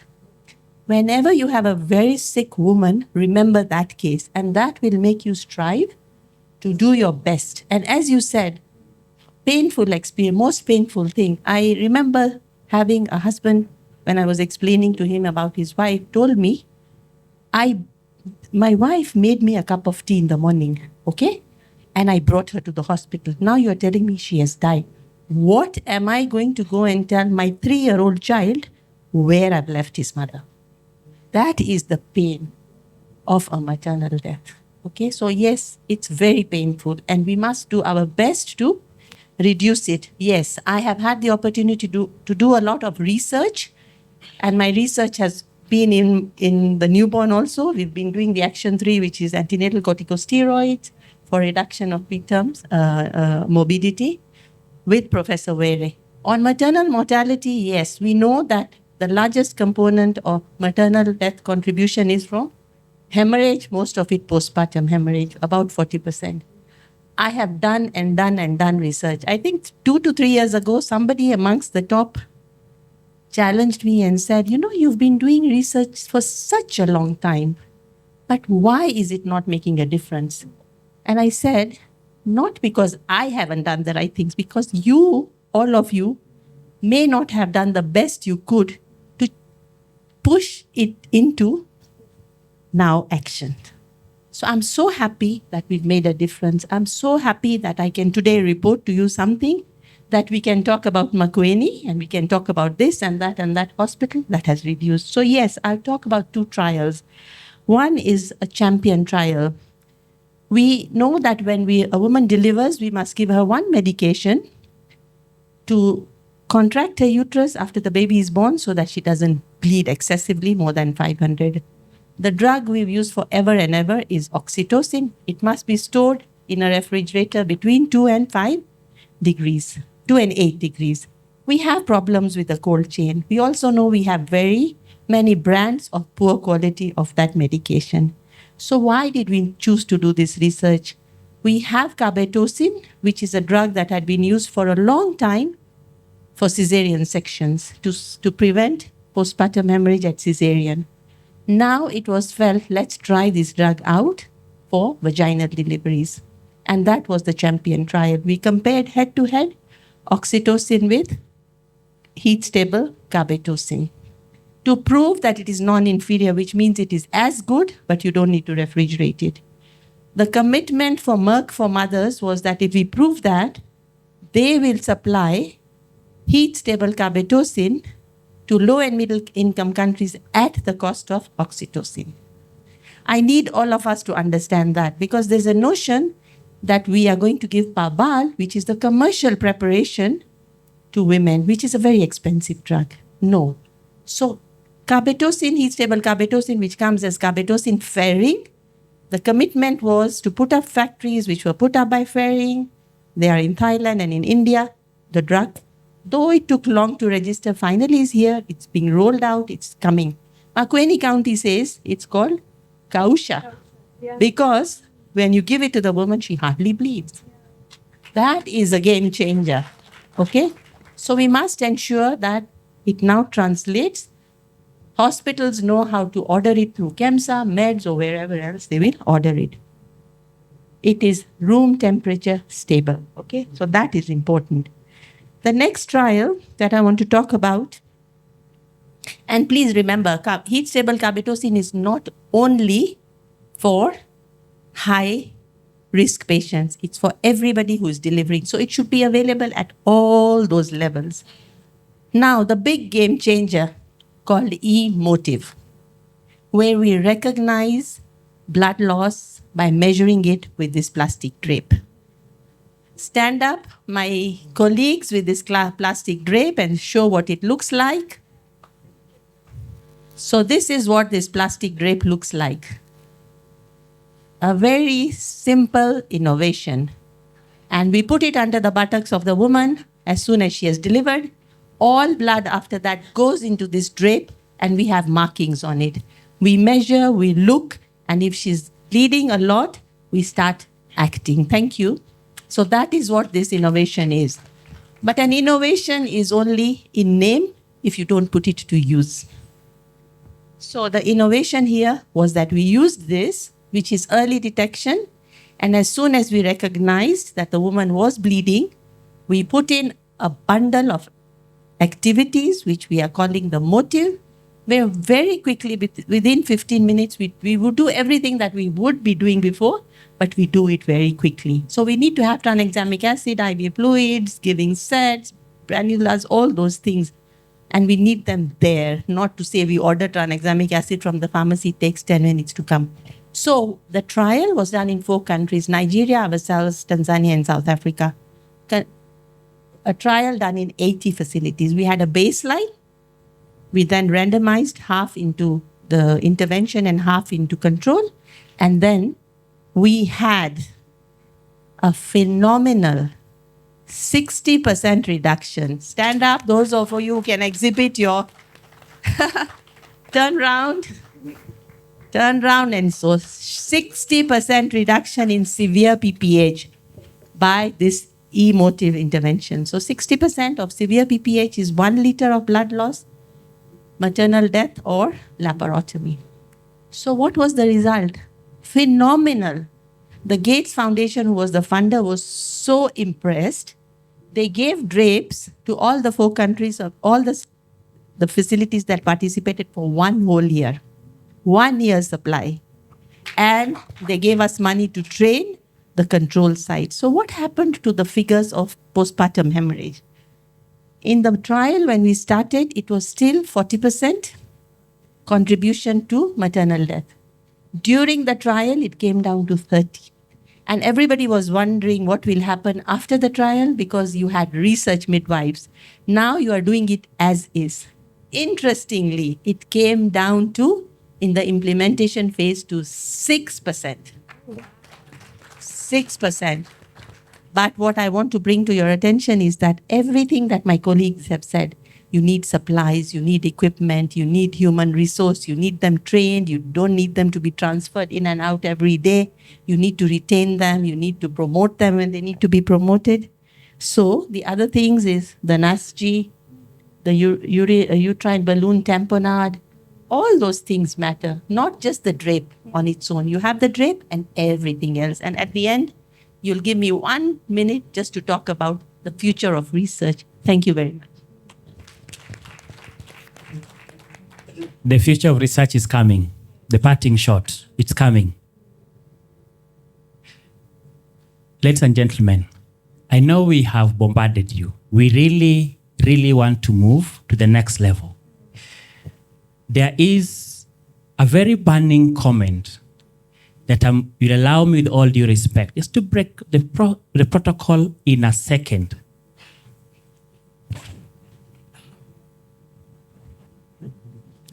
We are going to the next level. You'll allow me, sorry for that. I've been guided. We are going to move to the next level, which basically is policy, legislation, control of finances. Maze,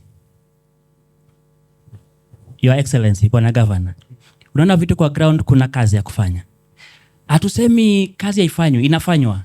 Kazi inafanywa, lakini tunasema tutie bidii zaidi.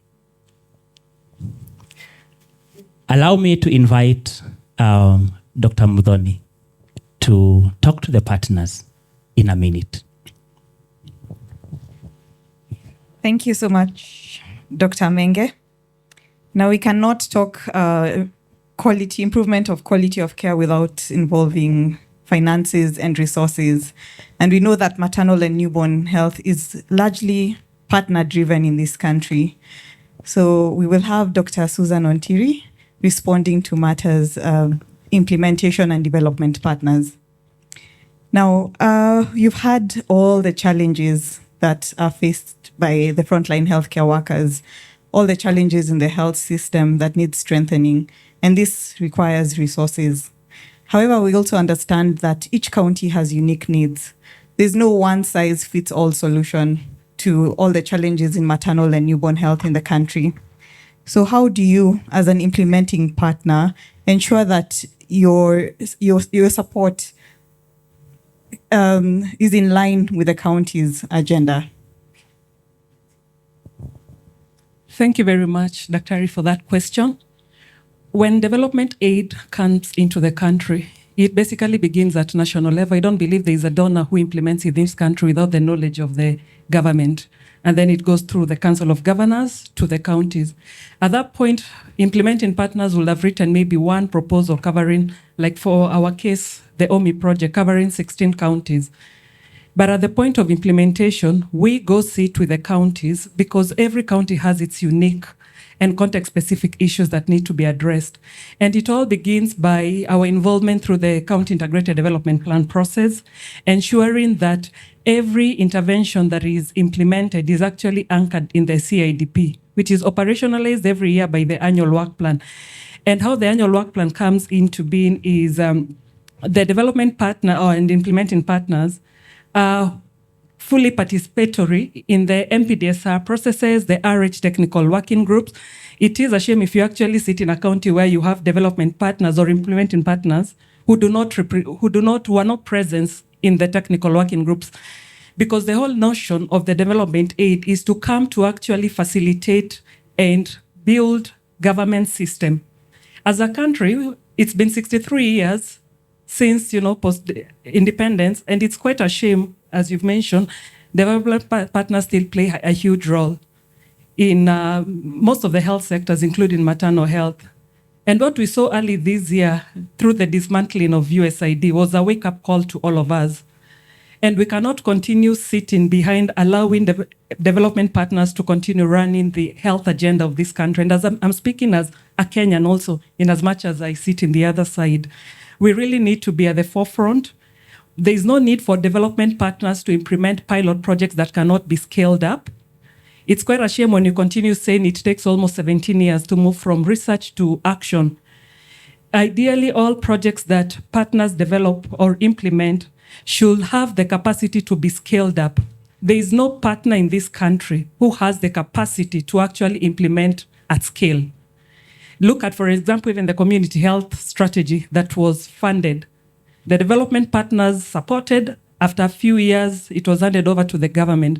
So that means that even for the development and implementing partners, it behooves us that every intervention that we implement has to be government-led. The government has to be at the driving seat. We have to work with local mechanisms. If it is working with the national government through the leadership of the Division of Reproductive Maternal Health, involving the professional association, and that's why even in our project, we are working closely with COGS as a partner, because we know projects come and end, but these institutions are here to stay. So by supporting these institutions, you basically ensure that you are institutionalizing and living that capacity. Working through supporting healthcare workers, providing them with trainings as is needed, building capacity of county trainers as opposed to implementing parallel programs will ensure that the skills are actually left once these projects come to an end.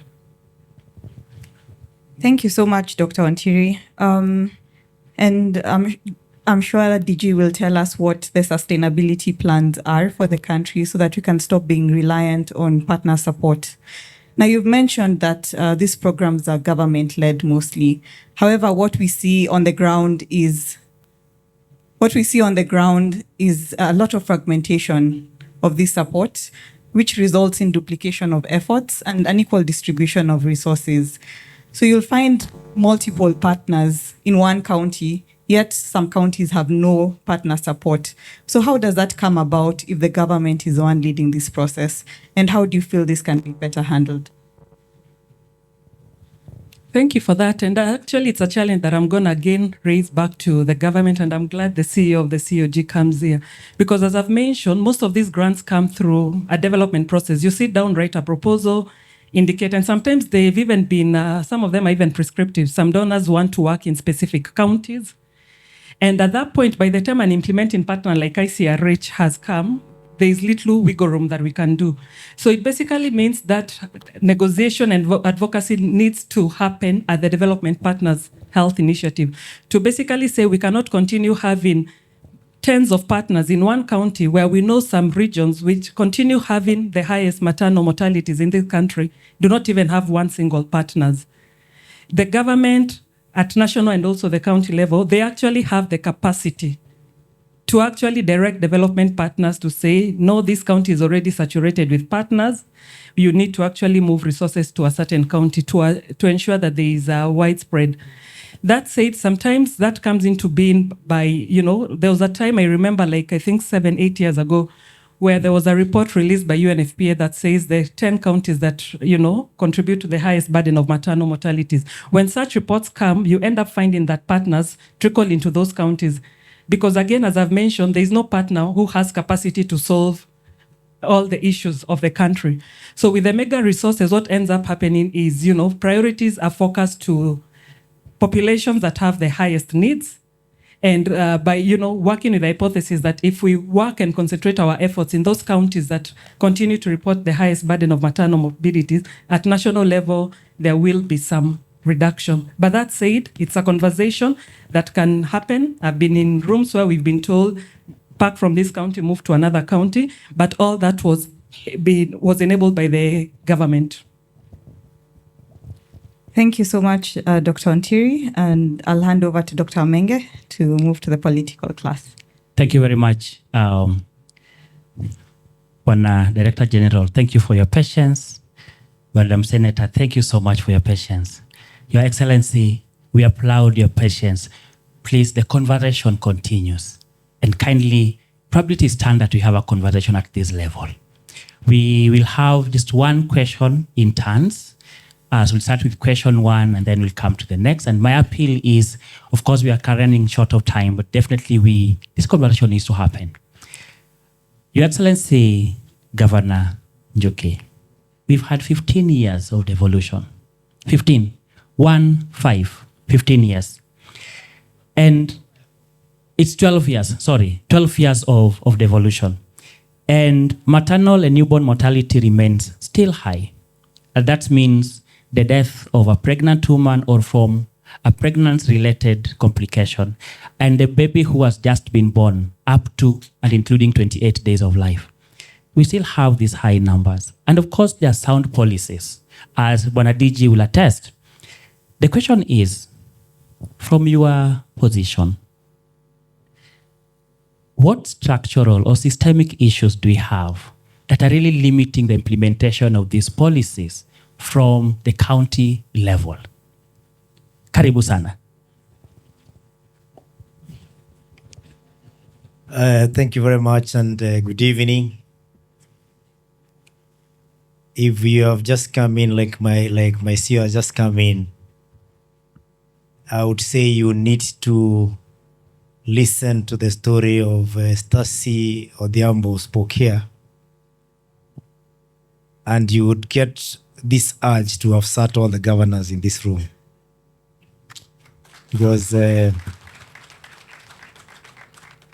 really it's a shame on the part of not really the governors, but I would say the counties that we lead, which we are part of, because that story summarizes the reason why we are here. And allow me to base my comments on Stacy's story and other stories have been told by my colleagues here in the panel.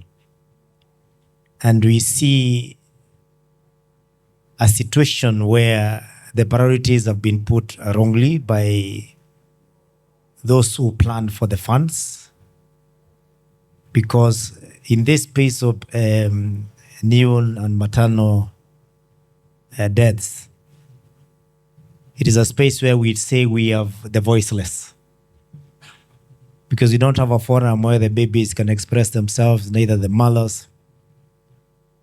Yet, giving birth when a mother leaves home to go to the hospital is one of the situations, not just in Kenya, but in the world, where we are celebrating as they go to the hospital. Because they're not going to the hospital because they're sick. They are going because we are expecting blessings. And therefore, back at home, people are usually preparing for a celebration. So you can imagine how they feel when a wedding becomes a funeral, because that is the situation we are faced with here. But is it due to avoidable or unavoidable circumstances? The situation number one, or rather the problem number one that we face, is that of misplacing priorities in budgeting and providing funds. Because I am not sure that there's any county that has isolated and said, this is my budget for health. And in this budget for health, I give 15 or 20% to Maternal or Mpdsr to be able to operate and ensure that we reduce the maternal deaths to minimum. I am not sure there's any county, including that of Tharaka Nithi. And I think going forward, we must ensure that this advocacy goes on until all the counties, and the journey has already started, the train has left the station. I am happy because Dr. Maina from Kiambu had that initiative. We are now at county number 16. So we are counting down to many other counties we're going to. And the faster we get to the 47, the faster we'll be solving this problem. So problem number one, we are not going to say we don't get resources that are not enough, because we know we always speak about not getting resources as counties. But of those resources that we get, how much have we dedicated to this issue of mother to child? That must be a priority. Number two, you've heard of the situation where we lose both mother and the baby, not because the resources were not there, but because the right actions were not taken. You don't want to tell me that the ambulance that missed fuel, there was no fuel in the country because the chief officers had a car which is more powerful than the ambulance in terms of CC and maybe even the model. The transport manager of that county, including mine, must be having fuel and maybe in the field. There must have been a football team that has gone to another country with a bus to enjoy a football match. yet there was no fuel for the ambulance. So it's just a matter of awareness and making sure that we put priorities right. The human resource, which has been talked about severally, I have two sides of the coin on the human resource. When I listened to the story of Stacy, when she went in, we don't have the privilege of being in that space, but we speak from an understanding of where we operate from. When she went in and she said she had 9 centimeters dilation, she was told by the nurse it is possible you can have a normal delivery, only to turn out that it was not possible. We are not saying that it was misdiagnosed, but at least there should be more backup of more experts in that space to be able to give the right advice so that the right action can be taken. In that story, and I will tell you I'm dwelling on the story because it summarizes the whole of this, the reason why we are here. She reminded me of how many maternities we have in our counties, yet they remain idle, they are not used. And I'll tell you why they're not used. And I'll give you an example where I operate from because I know it is the same situation across all counties. You'll find in the level 3, we have a very good maternity that has got very good beds because they're hardly used, empty. But when you move to your referral hospital, level 4 and 5, you'll find the mothers sharing beds. And those mothers are not from the neighborhood of that referral hospital.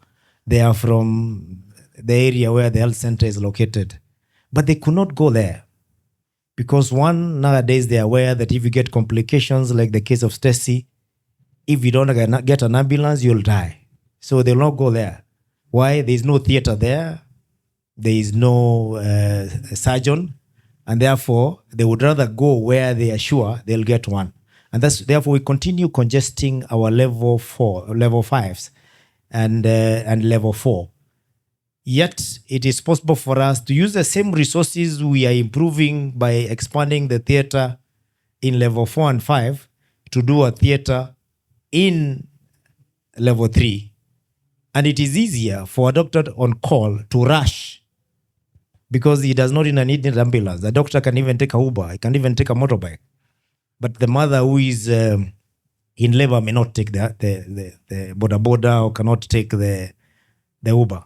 And therefore, we should focus on having more theaters that are equipped in those level 3 so that we can be able to have not very many referrals.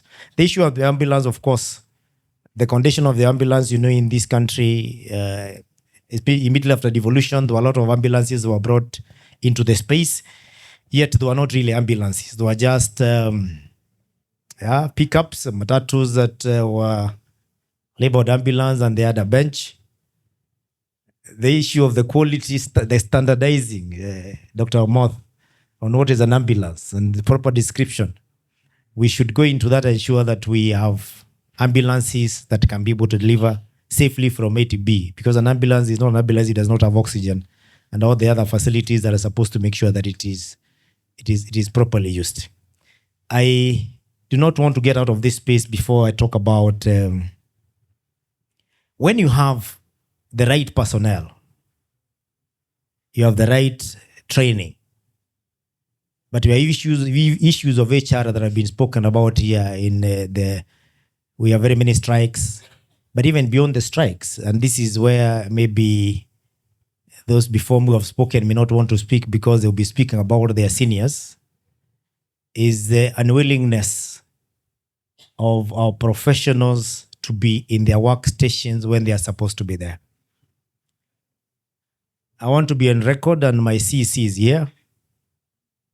We, sometimes 2 years back, we sacked a doctor, and Dr. Moth is aware, because we went through a very rigorous exercise to make sure that the KMPDC, who most of the time defend the doctors, in this case, we told them they had to be on our side.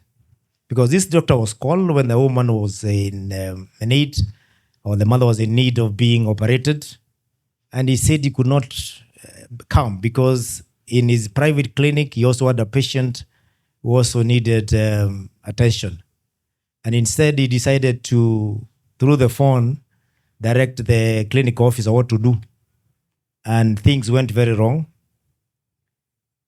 We almost lost this mother. I thank God because by His grace, my CC of health is a gynecologist, not just a doctor. He came in and he did the proper operation and we did not lose a patient. But the doctor was very adamant that he also has a right and he has time to rest. He has asked, he should have time to attend to his also other things. And that is just one of the examples.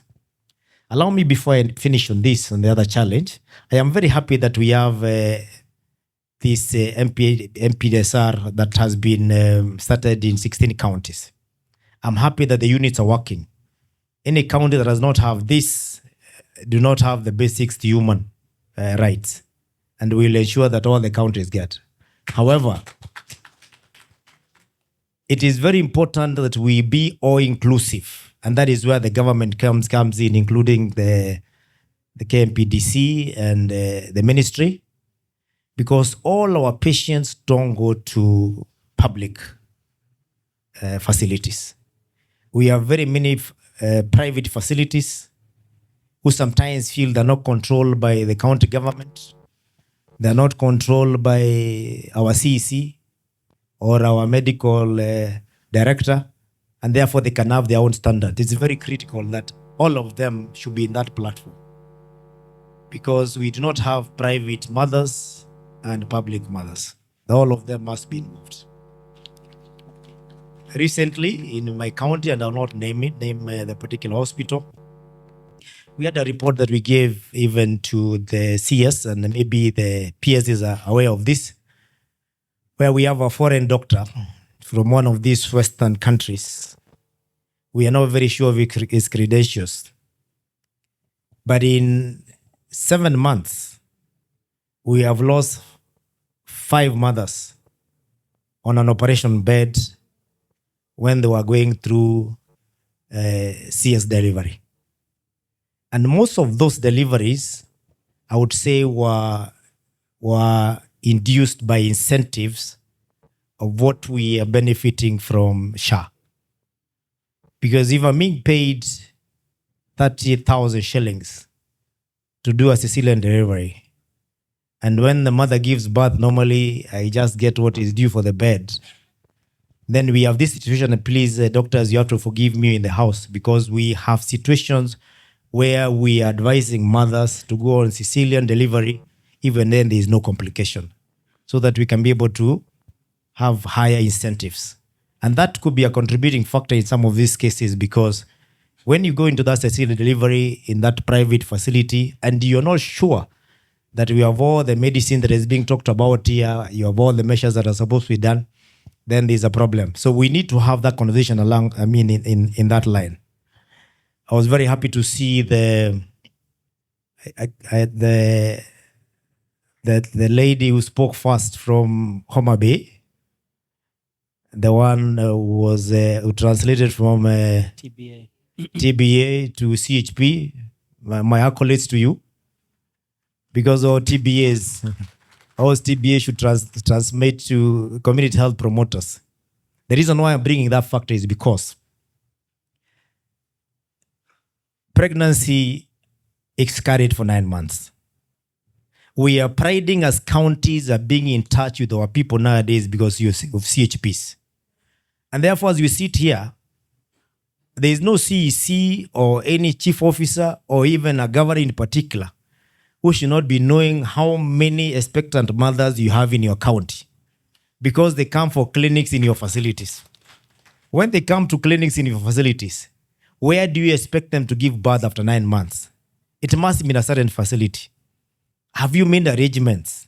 Are you expecting them? If you're expecting them, then why do they land in your hospital when you don't have that carbetocin that you're talking about and the oxytocin that you're talking about? Why do they land there if you're not planned? Some of the counties, like the one of Dr. Nduraku, have GIS, where we have mapped into all the homes. It is possible. One of the challenges we faced when we were doing a GIS for health in the Rakanidi County is that health conditions is a very confidential thing. Some of the patients don't want to talk about it. So you will map out a home, but some of them do not want to give you full disclosure on what they are suffering from. But really, an expectant mother cannot be a secret. It is a mother who is known by the CHP. She is known by the system. Even if though you have made assumption they are near the border with your next county, they might go to the next county, you must plan for them. And planning means you have to put resources for them and wait for them when they are due for that. So I'll say we have those challenges and we'll definitely deal with them. But a lot of advocacy is required. And I hope we'll be able to do a forum with Dr. Maina where we can bring in as many governors as possible and have a convention so that we stop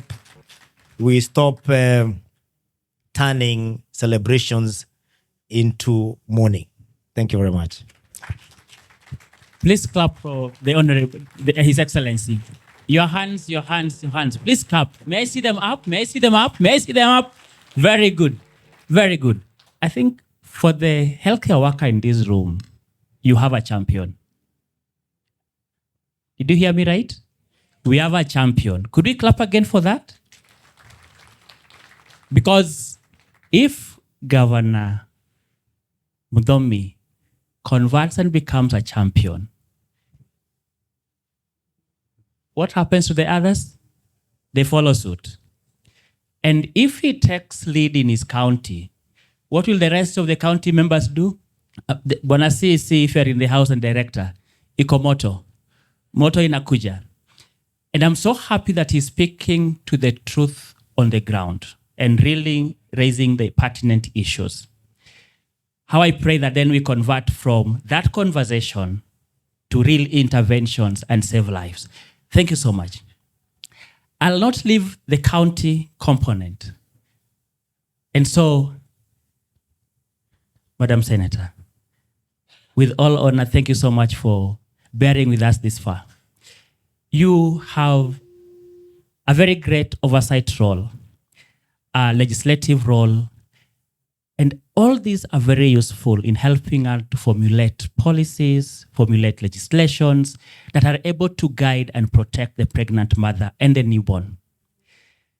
In your place, as a senator, we have a significant persistence or stagnation of these deaths that we were talking about. But then how do you plan to leverage your position and the Senate at large to be able to ensure that the right funds are allocated and that we prioritize the mother and the unborn child? Over to you. Thank you. Thank you very much. My background is of human rights before it was of a Senate, and I'll request that you allow me to give a context. Are we where we are for want of legislation? The answer is no. In fact, we have the highest support of law within the Constitution because the right to health is embedded within the Constitution. But apart from the right to health being embedded in the Constitution, the rights approach to service delivery is also embedded in the Constitution. And listening to everything I've heard, I would say we are doing well with the Mpdsr, but you heard what the pediatrician said. The newborns are not there. Why? So we might be celebrating with one angle and forgetting that we may be losing lives of newborns. Maybe we are losing lives through malaria, which we shouldn't be doing. So how do we go about this? My view is we need to internalize the human rights approach to service delivery, whether it is in health, and we will focus on health now, in order for us to get where we are supposed to get. So it's not just about how much money is deployed. You might deploy a lot of money, but if that money is not properly redeployed to the various sectors, you will be exactly where you are. So what do I mean by the rights approach? And those of you who may have, I think I used to argue a lot with the Oluga. I was in the CIC when we were trying to get the laws on devolution to happen, and the doctors did not want health to be devolved at that time. So we had a lot of back and forth with him, Mpdsr, and many others. But this is what the rights approach means. The rights approach in Article 10 means you have a patient-centered service delivery approach. What does patient-centered mean? That we are looking on how we deliver the needs of this mother who has come, this man who has come with malaria, this child who's being born with the mother whom you've just saved, and we are giving ourselves accolades for saving the mother.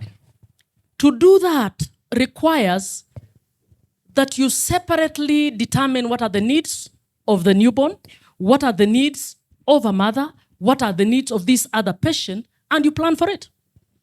For us to deliver mothers properly and to ensure we don't have maternal mortality, we must look at a number of things. And when you're measuring the right to health, there are three things you're looking for. That you have available services, those services are accessible, and those services are of quality. So what does available mean? That level 3 is not in the head of Governor Mudomi. That level 3 actually exists on the ground. And that level 3 must be accessible. That means we are not making a mother to walk 30 kilometers to reach a level 3. So you'll be looking at geographical and physical location. And that level 3 has what it takes in terms of equipment, human resource, to ensure that they are able to do their job properly in order to save the child and to save the mother. So if we go back to that and use that as planning, then counties will be able to accept when they're told by the head of PIDS that these are the needs we need, heads of the gynecology department, this is what we need, and they should be able to deploy budgets towards that resource. Secondly, healthcare is a sociocultural issue. It's not just a clinical issue. So even as we are looking at this system, Dr. Mary and team, I would want to see the role you have for CHPs in this. As Governor Mudomi has just said, not every mother will deliver in a facility. So we need to ask ourselves, for the mothers who did not deliver in the facility, where are they? Did they deliver safely? Did they lose their lives? Then we will have taken care of every mother. So how do we use the CHP resource to actually feed into the information of the county in order for us to see how we are improving on this issue? But apart from that, I would want you beyond not to just see a mother. In my other world, I work with adolescents. And we have to 10 to 14-year-old mothers. Ukweli ama urongo? Now tell me, I intervened for a petition was brought for a 9-year-old made pregnant by the uncle in this county. The child's pregnancy was known around 4 months because she went to school, the parents didn't know, the teachers noticed something, they called the child said what had happened, and they went to hospital discovering she's pregnant at 5-year-old. And I've spoken to young teenage mothers. Most of them have been defiled. So they are so angry, they don't even want to discuss that pregnancy. So the issue of ANC, you actually are profiling the typical mother who wanted to have a child, and therefore they are going into ANC. But we have a huge lot of them. From my Nyakach, I'm told 2023, we had 3,816 teen mothers. I believe 90% of them angry because they have been defiled, not interested, looking for any avenue possibly to abort. Yes.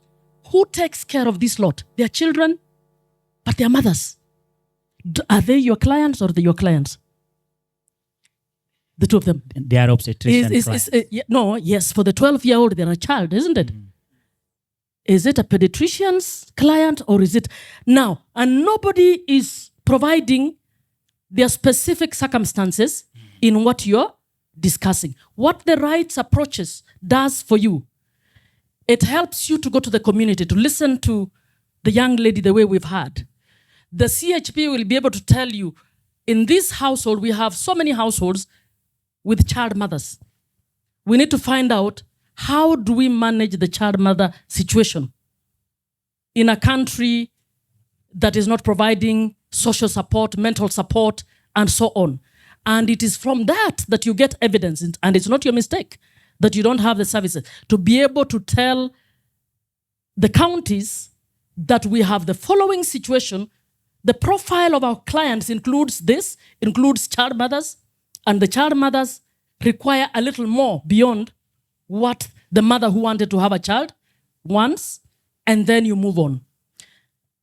Finally, in terms of the law, as I've said, the Constitution also provides for intergovernmental collaboration and cooperation. That is the kind of devolution that we have. So it allows for counties to horizontally move, and I like what you're doing, that we are able to learn from Muranga in order to change what's happening in Bungoma and elsewhere.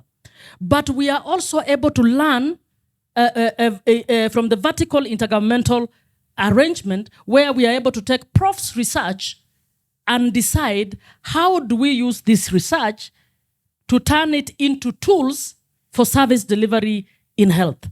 So if you look at this, I would want you to use the tenets of the rights approaches embedded within the Constitution to be able to say, I can't deliver services in the manner in which the Constitution would like me to do under Article 10, Mr. Governor, if I don't have this, if I don't have this, if I don't have this. And the governor is not a doctor. So if we are able to analyze, and he's able to know, this is what mothers need, this is what child mothers need, this is what children need, this is what patients with malaria in the malaria zone need, this is what HIV patients need. Therefore, my budget line is this. They should be able, in the intergovernmental committee, to be able to tell DG that the actual fund that we require is this much in order for us to deliver on this function. They should be able to tell the president in the summit that what we are receiving can only help us to deliver A, B, C. It is not able to help us to deliver on these things. I'll stop there for the time being. Thank you.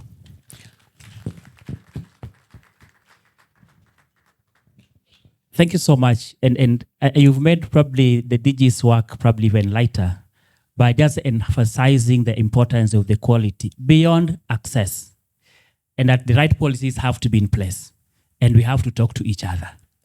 Bona DG, I know in the landscape of healthcare, and thank you so much for continuing to be with us. In the landscape of healthcare, there's quite a lot that has been going on, especially with regards to funding, and with the American government doing that thing, you understand the language. We've really had quite significant drop in the funding in the maternal and newborn, basically child health, in the RAMCA space. From your point of view, how do we fill these gaps in the finances? But in addition to that, because time is equally running out, and I grant you to address two things. We have Mpdsr that is supposed to go all up to the national level, and there's supposed to be national Mpdsr committee, then regional, we have counties, facilities up to the ground level. Probably could also just give us insight on the progress at that point and how the national level Mpdsr is able to support the regional, county, and the facility level Mpdsr activities. Those two lines, financial short gaps, and then the Mpdsr component. Thank you very much. Thank you, Dr. Menge. And I want to start by thanking COG and Loala community and the Division of Reproductive Health for convening this conversation. I think this is a countdown towards 2030 and also a countdown towards Ewene. And this is a conversation that needs to continue.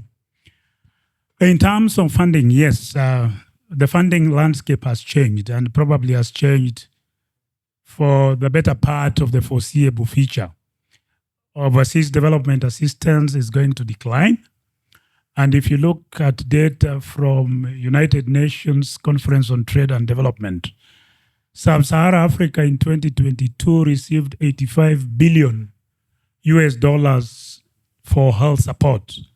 That figure had dropped to 25 billion by 2024. And if you look at the measures that are being taken by the Global North in terms of the nationalism, their urge to be able to up their defense spending, this is the reality. But it's not all doom and gloom. It's also an opportunity for us to be able to design our own interventions for our own people. Therefore, what we are doing as a government, of course, is to be able to domestically resource mobilize for our interventions. And I can cite a good example in the vaccine space where we had struggled previously. This year alone, we are able to pay our co-financing obligation to Gavi, the Vaccine Alliance, ahead of time. And actually, we even paid more than was due from us. And the difference, of course, will be able to cater for our vaccine needs. So that is one thing that we have done, that we are trying to ensure that we use our domestic resources to be able to define our interventions from our own pocket. Number two is the discussion that the Cabinet Secretary and the Principal Secretary is here, who is the accounting officer, are having with the National Treasury, that we ring-fence some of these resources for some of these strategic interventions like maternal newborn health, family planning, HIV, TB, malaria, so that anytime we have a budget rationalization, then this is shielded and is protected going forward. Number three is that we are going to leverage on technology to be able to do things better. I think for now we have no option but to be able to integrate all those very many vertical programs that we have had, because we know the value of integration. And the patient is the same patient. Why should I go there for diabetes? For another thing, I go to a different place. When you go to Carrefour, you just go to different aisles and live with your entire package. So that is the approach that we need to be able to embrace. Then in terms of our financing, again, is the shift that we have taken from curative to preventive, promotive, based on a primary healthcare approach. And you have seen the government for this financial year allocate 13 billion shillings for primary healthcare. This money goes direct to the facilities. Some of those challenges that have been shown here, then with the money reaching the facilities and the passage of the FIF Act, the Facility Improvement Financing Act, then gives that semi-autonomy for the facilities who receive these funds to be able to sit down together, plan, prioritize, and reinvest that money back into the health system. It is a beginning. We may not be able to see the dividends now, but we are hopeful that in the next few years, we are going to see stronger primary healthcare systems.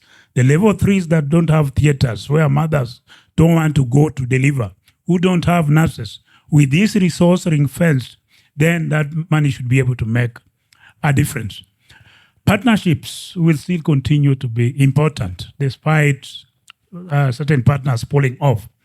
And immediately after the World Health Assembly in May, the Cabinet Secretary and the Principal Secretaries convened all the development partners in the health ecosystem so that we can be able to have a discussion of how we can be able to work together, develop one common plan, develop one common budget, and one implementation framework, so that these resources that we have in different pots are collated together for the overall progress of the country.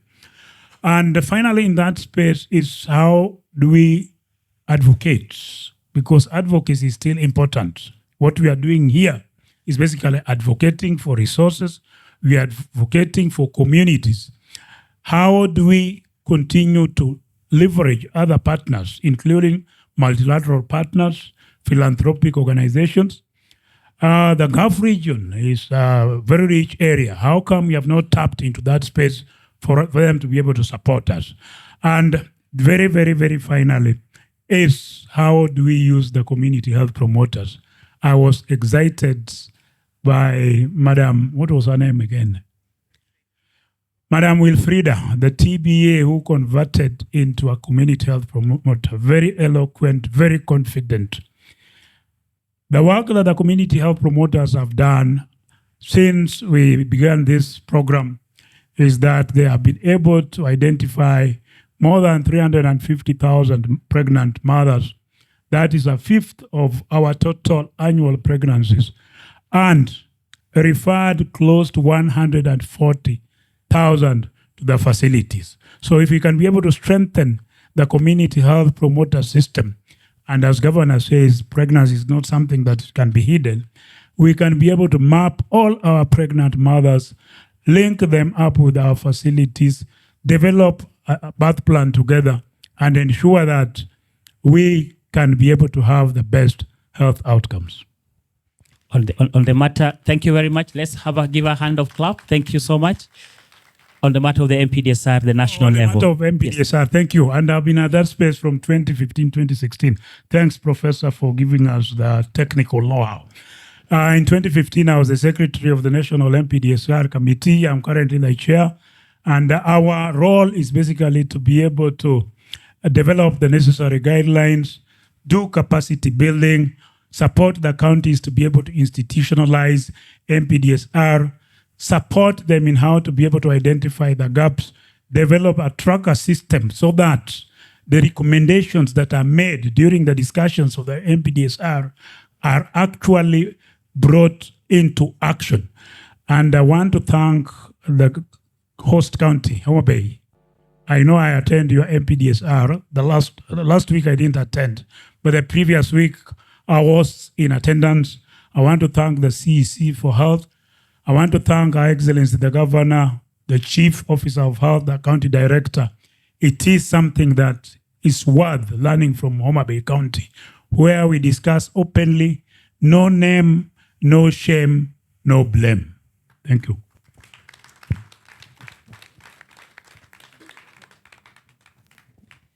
The next level is to translate these beautiful things to be felt on the ground. And that's the challenge I want all of us to take home. There's something beautiful that's happening up. These things need to be enjoyed to the ground. That's the cry of the common person. Time is of essence. And I'm going to challenge each one of us for 30 seconds to give us a parting shot, because there is going to be an interaction that is coming, which is going to lead. 30 seconds, parting shot. Dr. Ogola, you want to start from that direction? 30 seconds, so that I can allow. Thank you so much, Dr. Menge. Yes, we can start from the babies. 30 seconds, counting. Invest in the newborn. Make them a priority, both in planning and execution. Thank you, Dr. Manyasi.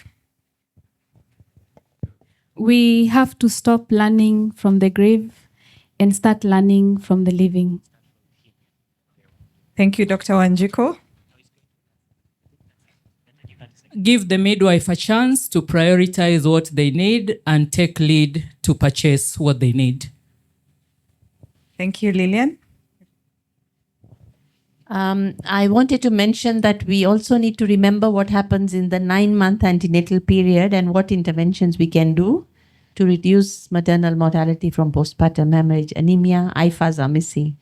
But I want to touch, if you'll allow me, just the 30 seconds on research. I have 34 facilities right now, and I'm conducting 6 different research projects. My problem right now is this industrial action every other day in this facility, in that facility, and that facility. So it really is a deterrent to research. And I know it's not a one-person thing, it's a very broad thing, but it is a very disturbing issue. The other thing I want to take advantage of having all these very senior members is the funding system for pregnant women. Because we hear a lot that there is an equivalent of Linda Mama, but on the ground, we don't see it. So it is really affecting research. Maybe now that I've seen all of you, I should look for you all and have some sort of a dialogue, because it is a big challenge for us. Thank you very much. Thank you, Prof. Qureshi. Dr. Antiri? We can do 30 seconds.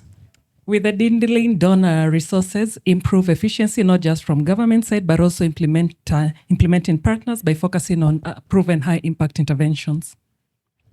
Thank you, Dr. Antiri. I'll go over to Your Excellency. I want to urge all the counties which may be represented here, not represented, but through the COG Secretariat, they are. We are now being given equipments through the NESP program, which is a placement. And one of the equipment that we are being given, or rather we are benefiting from in terms of placement, is theater equipments. Let us not keep mothers waiting for theaters to be available. In other words, they should not compete for theaters with the other ordinary sicknesses. Make theaters for the mothers. You're not very sure whether there will be somebody who will be requiring a theater tomorrow in other ordinary sicknesses. But as we sit here, even tonight, babies will be made, mothers will come. So you are sure there will be mothers coming, make theaters. For me, please employ the patient-centered or the mother-child-centered approach. The mother could die because of a watchman at the gate of the hospital, because of the community, because of the ambulance driver, because of the doctor, because of the nurse. So speak and speak very often to understand how you work better. Thank you. Thank you, Senator. And finally, DG. For me, we have the tools, we have the expertise, we have the will. Let's do it. For the healthcare workers, if you are not available, please leave so that somebody can be able to take your place.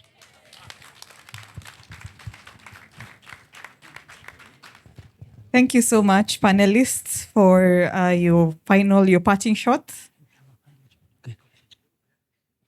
I'll hand over to Dr. Menge for the closing remarks. Yeah. Thank you, ladies and gentlemen. I know Bwana Pierce, my colleague, is really itching to make a comment, which are going to be almost finality, and your time is in a few seconds. My final word as I exit the stage and hand over to the chair of the session is, ladies and gentlemen, if you are present in this room, whether you are the DG, whether you are the governor, your excellency, whether you are the senator, the PS, whether you are the sweeper in that ward, whether you are the gatekeeper, please do not let your actions or inactions be the reason that children are placing flowers on their mother's grave, or a mother putting flowers on their child's grave. If you can all commit to that, and the good things that have been said here, including ring-fencing funds for MNH, we shall have achieved a goal. I'll hand over to Kenneth to please prioritize Bwana PS. Thank you. Thank you very much. A round of applause for the whole team. Are you bored? Are you engaged? I would like us to listen to one person we have admired for many years. And Dr. Luga, I want to invite you to the forward. Just come over and you stand in the podium or from the floor and give us your highlights based on all those discussions from where you sit. And we want to believe that where you sit, you can easily get to cabinet. What do we anticipate? And karibu sana, PS. Thank you so much. You'll allow me to sit here so that we are all sitting. So first and foremost is that I was not invited for this event, so I've been begging to speak, but that is okay because the mothers in our hospitals are so important. Two reasons why I have remained until now, despite the fact that I was assigned elsewhere by my bosses to go. Two reasons. One is that we have had several of these talks in several conferences everywhere. But the only thing that has not happened is that for the last 10 years, 2015 to 2025, the mortality has not changed for mothers and for newborns. Okay? So that's the reason why I was extremely patient. Because for 10 years, we've had these conversations, year in, year out, but nothing has happened. Do you agree? Good. So it means that we have not been doing the right thing. Okay? Number 2, why I remained. I remained here because many of the people who have spoken and every conference, people bring problems. I wanted to give solutions. All right? And I'll go right into the solutions. But before I give the solutions, I'll give you the reality. We have 1.5 million pregnancies in this country every year. 1.5 million pregnancies. You can talk about 1.5 million deliveries. All right? 28% of them are cesarean sections. So we can somehow talk about the cost, because for every normal delivery, we pay 11,000. I believe that there was a costing. So let's use the proxy of what we have. That comes to around 11.8 billion or 12 billion.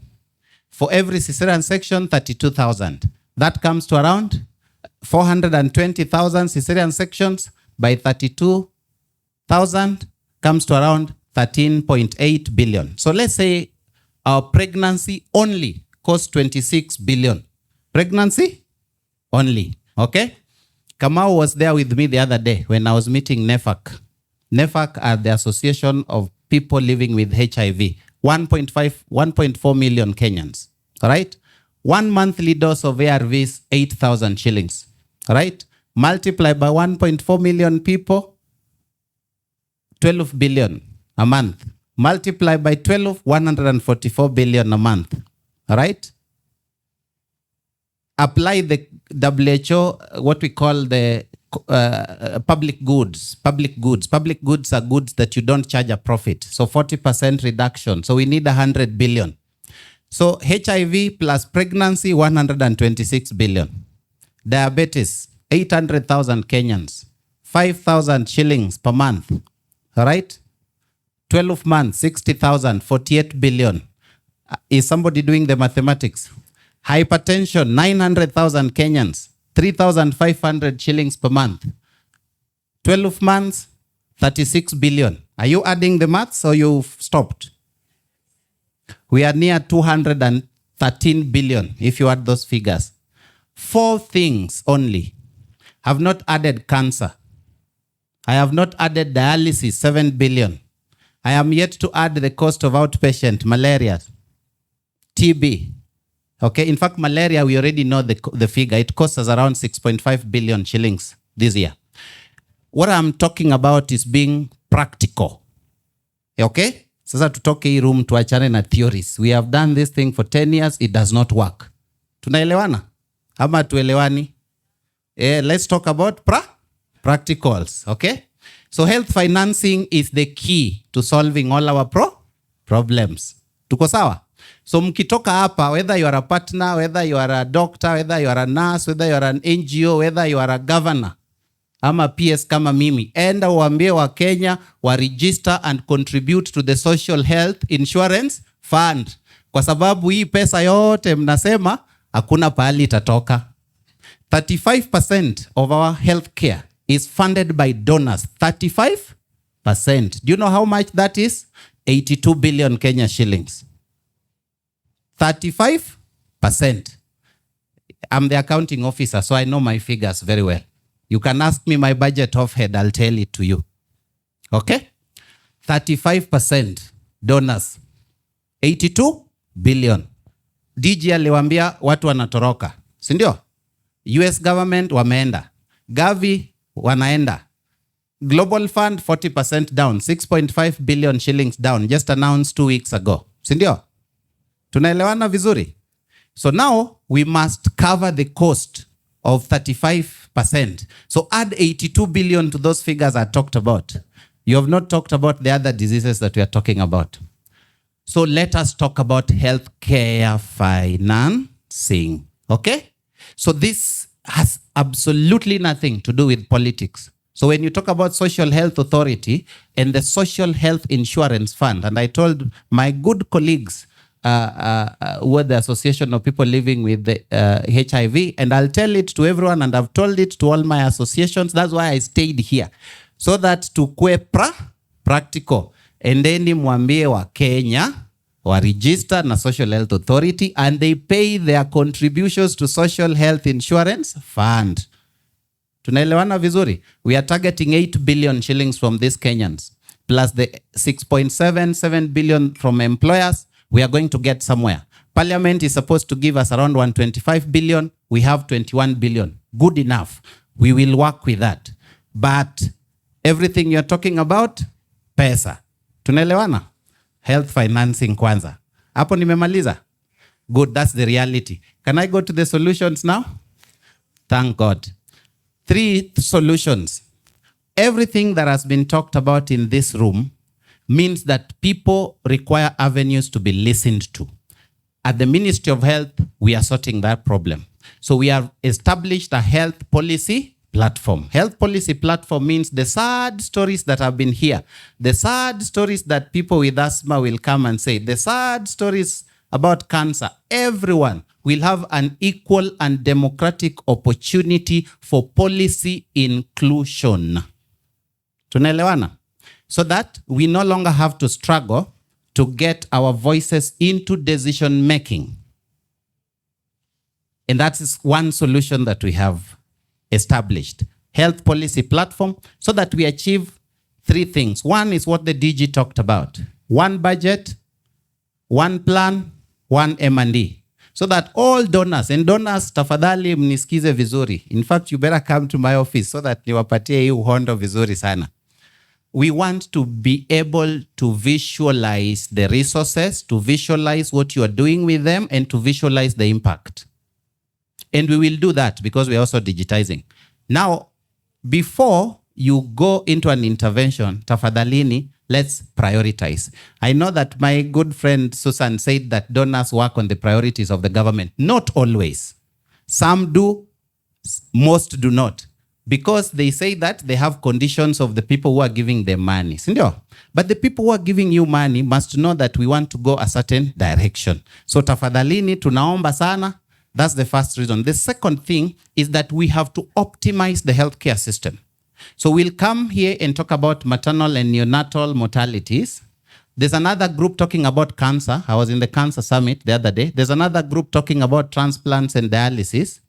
All of this in separate corners. Okay? Everyone saying, please prioritize me. Everyone knocking the door. Everyone screaming at the top of their voices. So we have to go up. We have to go up and look at the healthcare system from a bird's eye view. Health policy platform. So we want to create a democratized process driven by data. So that if I made a decision, if you are in my position tomorrow, you will come up with the same decision because it is evidence-based. Tunaelewana? The third reason is that there are donors like, or partners like Luala Community Alliance, maybe AMREF, maybe Chai, maybe some people who may have access to me because he was my classmate. So I know him very well. He'll call me and I'll answer the WhatsApp. But there's somebody with a very good idea somewhere, like Dr. Githinji, Daktari wa Mtaa. Asante sana for, okay? But they may not have access to me or to the CS or to how do I get this solution of mine to be included in what is important for the country. Health policy platform. That's the first solution. The second solution, and it's exactly here, clinical governance. And I know that my referee and mentor is here. I'll just talk about one part of the clinical governance, actually 2. One is clinical leadership. You mentioned it. The doctors, you must take leadership. Leadership is not just being the chief officer or the med sup or the CC or the PS. Leadership is entering that ward and applying your knowledge to help those patients and helping every single person who is working with you to to make sure that they do the right thing, clinical leadership. And we have to teach people a bit that, because most of us have left the hospitals. We have not left the hospitals physically. You report to the hospital every day in the morning and you leave, but you are disconnected. You think that it is not your problem. And I'll give you 2 examples. The county pharmacists were meeting last week, and I have given them as much talk. What the county pharmacist submits to KEMSA to buy, what we call order fill rate, blah, blah, blah, 57, 90%, whatever percentage, okay, do not translate to what the doctors and the clinical officers are prescribing, because there is a huge disconnect at the hospital level. Practicals, hii ni solution. So we are forming a formulary committee, 80% professionals, 10% policy kama DG, 10% procurement. Tunaelewana vizuri? So that as the doctor or the nurse or the clinical officer, you must know what your patient needs.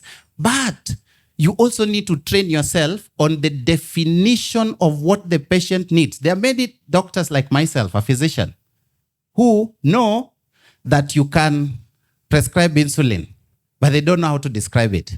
So they can't tell it to the procurement and the county pharmacists on what they want, okay? So formulary committees hapo, clinical governance, leadership. The other thing is regulatory. My professor niko kwako. Please go and establish professional practice evaluation. Professional practice evaluation. It will solve for you all the problems about the doctor was not there, oh, blah, blah, blah. Yesterday, myself and DG was looking at the quality of care report. 40%, only 40% of our patients get the correct diagnosis and the correct intervention. Only 40%. Only 40%. Correct diagnosis, correct intervention. 2 areas, birth asphyxia, 36%. Okay? PPH, 43%. Ama DG nasema uongo. Reality, mimi am practical by there. So tusikuje hapa tena tuongee maneno zenye sio practical. So now how do we solve this problem? How do we solve this problem? Professional practice evaluation. It will help us with 6 things, and I'll just mention them. 1, the competence and the performance of the health worker. Number 2, what the patient feels about the health worker, experience, outcomes. Number 3, what the peers feel about the health worker, including the nurses that you work with. I will finish, but this is very important. I really waited for so long. Okay? So, what the other healthcare workers feel, okay? Then what the administration feels. Did the doctor come to work? Are they absent? That's number 4. Number 5, safety protocols, okay? Whether the doctor, medication safety, sometimes you get clear medication, it's not marked, they give it, it is potassium, it's not the oxytocin or carbetocin that you're talking about, okay? And the last one, after the safety protocols, quality improvement. Anyhow, professional practice evaluation, we must have it. It will solve the absence issue. In that quality of care report, absenteeism, 47%. It will solve absenteeism. It will solve the problem of the governor, of the doctor is not there. It will solve this quality thing that I talked about. Only 40% of patients get correct diagnosis solutions. I'm here to give the solution. The last solution I have is governance. Governor, next time you should speak the way I'm speaking. You should know these things and take care of your county and take care of everything. We have to be present. So me, hiyo ndio solution niko nayo. I want to thank you so much for allowing me to speak uninvited. Thank you. Yeah, thank you very much, P.S. Oluga. And you've really managed me when you reminded me of the past. I was not able to rein you in. Asante sana, well said. And we really respect the work you've done in this country, dignifying the human resource. And now that you are sitting on the other side, if you understand what I mean by dignifying human resource, you know what you did back in the day. which we celebrate you for. And now that on this other side, we want you to go with the same power and vigor in mobilizing resources for this country. And I think he has nailed it. The problem is resources. And we wish you all the best. So we want to move on to the next agenda. And first of all, can you give your neighbor a high five and tell them, thank you for waiting. Tell them this is worthy. This is an act of saving lives. Tell them this is an act of saving lives. Don't get discouraged. Prof Amekaba, Prof is here. So who are you to go? PS is here. All right. So give us a few moments. And I want to, because time is moving, you guys just sit pretty there. We want to manage time. All right. I know some of you have not had lunch. And when I look at Governor Njuki, I know you are like, when will this guy finish? Just smile kidogo mkubwa. We are really trying our best to meet all expectations, and because this is a very important conversation. Every person who's speaking, they want to speak for long because they are pregnant with ideas. So hold your horses. We want to finish this and then give these guys gift hampers. We have 2 sets of gifts to give, our panelists and our Mpdsr champions. So in that order, but before that begins, I want us to close this officially. And I'll invite Sandra to make closing remarks, and then we get pictures and gifts in that order. All right? So a few minutes, and then we head to close. Thank you very much for your patience. It's been a very engaging and sobering conversation this afternoon. My name is Sandra Mudune, and I am the Chief Program Officer at Luala Community Alliance. And on behalf of Luala, the Ministry of Health, the Council of Governors, the Mpdsr Initiative, ICRH Kenya, I'm going to make a couple of remarks, tying together everything that has been said today and bringing this session to a close. It's with a bit of humility that I will quote some data because I can see the experts are in this room. But Kenya has made notable progress in reducing maternal and neonatal mortality, now at 355 per 100,000 live births and 21 per 1,000 live births respectively. However, these figures remain well above the desired targets, and sustained efforts are needed to close the gap. I think the visual that we had of the planes will stay with me for a long time, and I think it had the necessary impact to drive that message home about how many mothers and how many children we're losing every day. Currently, the leading cause of maternal deaths and postpartum hemorrhage, eclampsia, and sepsis, with about 70% of these deaths being preventable. For newborns, prematurity, birth asphyxia, and sepsis are still claiming far too many newborn lives. And I think the pictures we saw of the children sharing incubators can speak to these statistics. I think we all believe that every pregnancy and newborn must be tracked from conception through the postnatal period.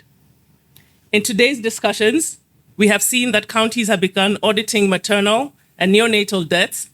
However, the challenge lies in turning those insights into timely, proven interventions, and this is often hindered by resource constraints, as has been outlined in the previous session.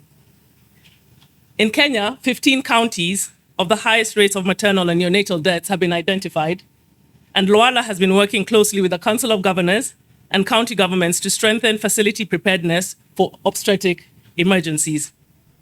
Through the Obstetric Hemorrhage Initiative, which we've heard about, we are scaling up the use of the non-pneumatic anti-shock garment, the NASG, that I think we've used that acronym a lot today. So for anybody who is not aware, that's what it stands for. A life-saving tool for managing postpartum hemorrhage, especially during referrals.